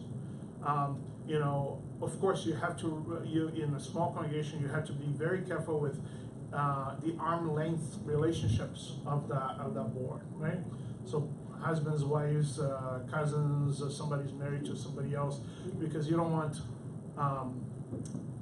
smaller boards to form within your boards. So that's one possibility. I'm not a big fan of outside nominating committees, unless if those outside nominating committees have a very big contingent of the board in them. Yeah, that would be my, again, opinions, okay? However you work with it, those are my opinions. Okay, further questions before we move on to the last piece? No? Well, characteristic number 5, I love this one. Good boards value simplicity. You know, they develop a simple streamlined approach. I talked about the size of the binders that you get when you become a board member. Boy, isn't that scary, right? I don't know if that happens in your church. The first time as a board member of the church, you get this blue binder that is this thick with stuff. And you immediately feel overwhelmed. So good boards, they value simplicity. You don't need to write 5 pages if you can write it in a paragraph. If you can put a good paragraph together and then put some action items under the paragraph, you don't need 5 pages of things to be written. So begin to look at simplicity. Part of simplicity is quicker decision based on good information. Good information is key here. And it goes back to the data collection, the monitoring piece. If you develop a good data collection, so you know what you want to know, when you want to know, from whom you want to know it, so you create those steps. So you create that data collection, you can make actually quicker decision. Because after 3 months, you look at the data and you go, we're actually going in this direction when you should be going in this direction, and we need to make a decision on how to change this trend. But you have the data that tells you how to do that. So quicker decisions based on good information. The other way is that if you have only anecdotal, yes, my Brazilian tongue sometimes does not twist around some words. Information, what happens is that you begin to imagine, well, we think this is happening. Oh, so-and-so said this is happening, but you don't really know. So it takes you a longer time to arrive at a decision, because now you got to go figure it out. But if you have a good measuring system in place, you have good information, you can make decisions a lot quicker. So that's part of the simplicity, okay? Templated tools. Create templates for your, let's say for your ministers that are gonna report. That they have 4 or 5 questions that they're gonna answer to, and do it electronically. So they respond electronically. It's their electronic. It's immediately updated, and the board can see it immediately, right? So it's there. Invest in some tools that are going to allow for those template things to happen and function in a good way. It's going to help you. It's going to help you towards simplicity. You know, we just finished developing 4 questions for our provinces. We want to hear it from the provinces, this, and this, because we can track those things, we can measure those things. We want to hear from the committees of our board, for the Canadian board, this, and this. And then what we did is we created an electronic format of that. It's up all the time. whenever they have the information, they go there, they put it there, and it's immediately, it's available for the board to see. Okay? Now, for the Manitoba board, what we did, and it costs us more, and I'm not in any way telling you to do this. Okay? We had a lease agreement with Apple where all of our board members got a mini iPad. Okay, on a lease agreement. It costs us actually not as much as you would think. But what happened is that together with that and a system called Evernote, most of you guys probably know that. So we went to bought the professional Evernote licenses for our team. By the way, if you're a church and you're not for profit, there's a lot of stuff that you get for half of the price or less than half of the price if you're for profit.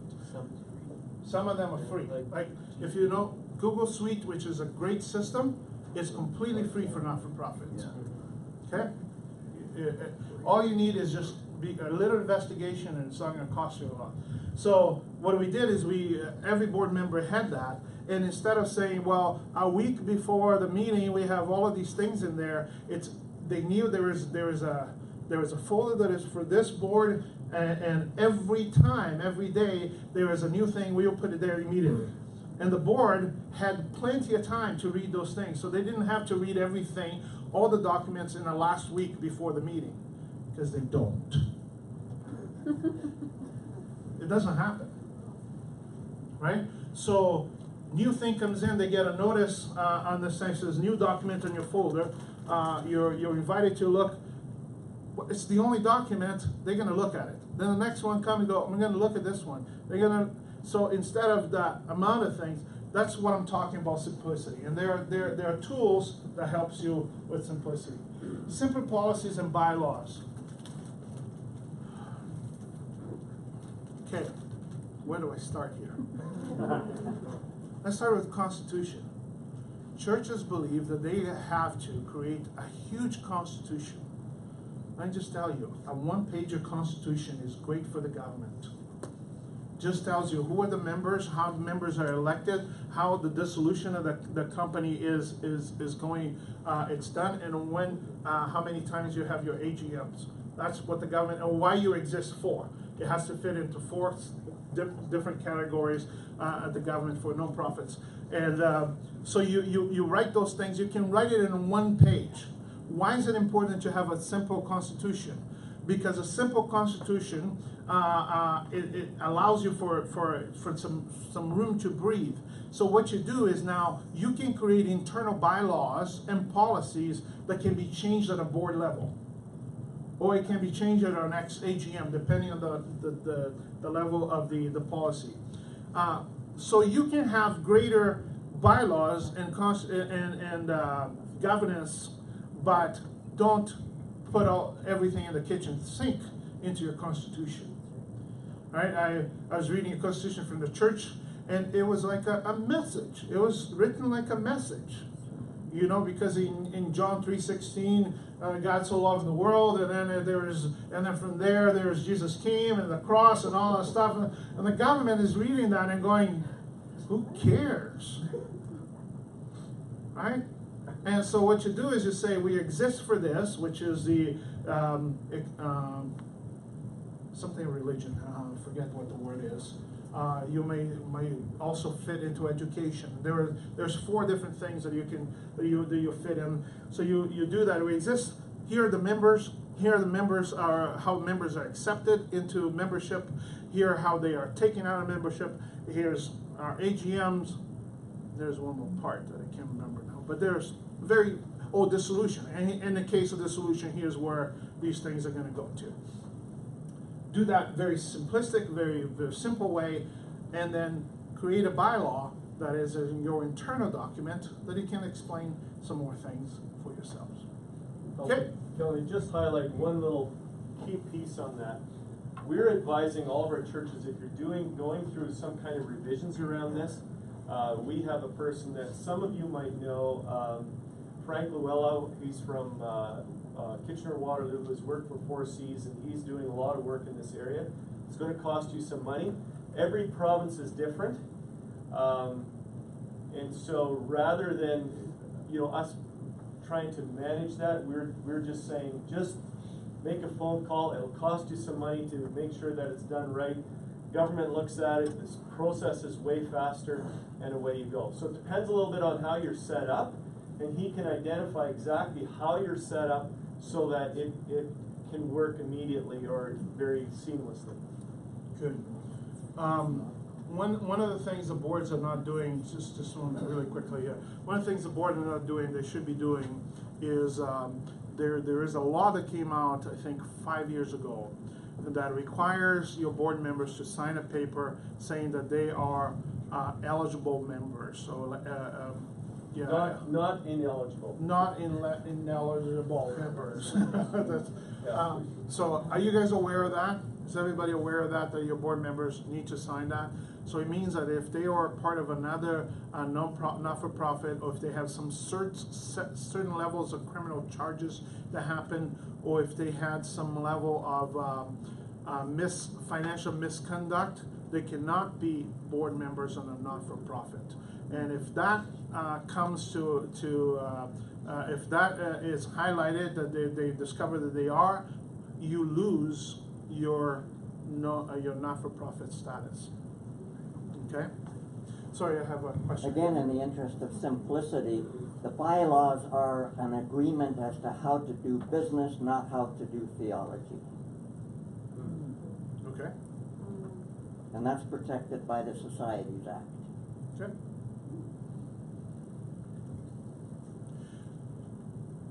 Is there a form? I've never heard of this, having to sign this form.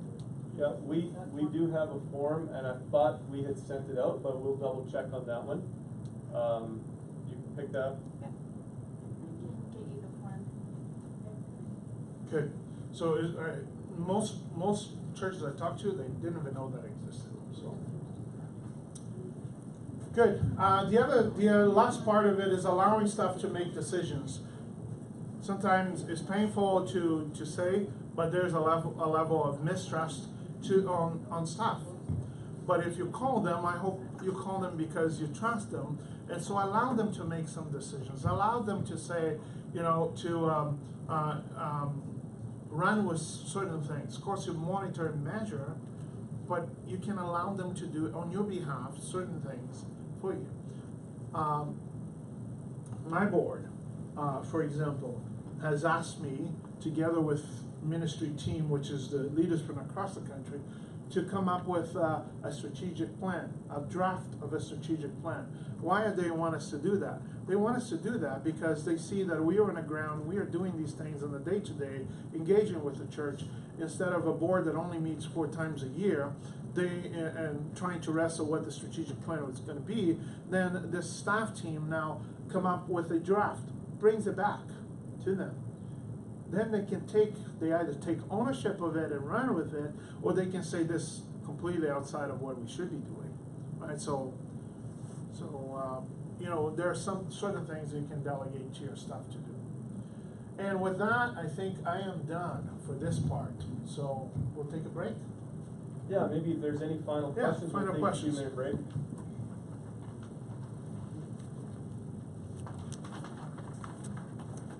I don't want to make you guys fall asleep, so. Anything that was not said, any questions you came with that was not answered, or questions you're leaving with because of what the presentation was?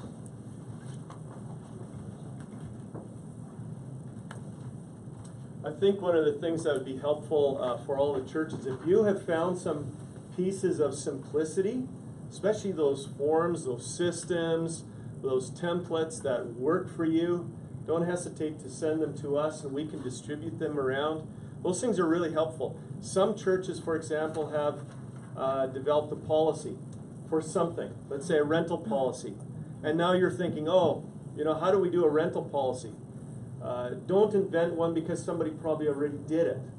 Or maybe you have a lawyer in your congregation who has already gone through some of this stuff who would be willing to share that. So this is one of the benefits of us being a church family like this. We get to share all kinds of stuff that otherwise would be kind of hard to grab a hold of. So there's expertise in all of your churches that can benefit other churches as well. So I really firmly believe in that. So, yeah. Well, thank you so very much for lending me your ears for these few hours. Let's give Elton a big hand.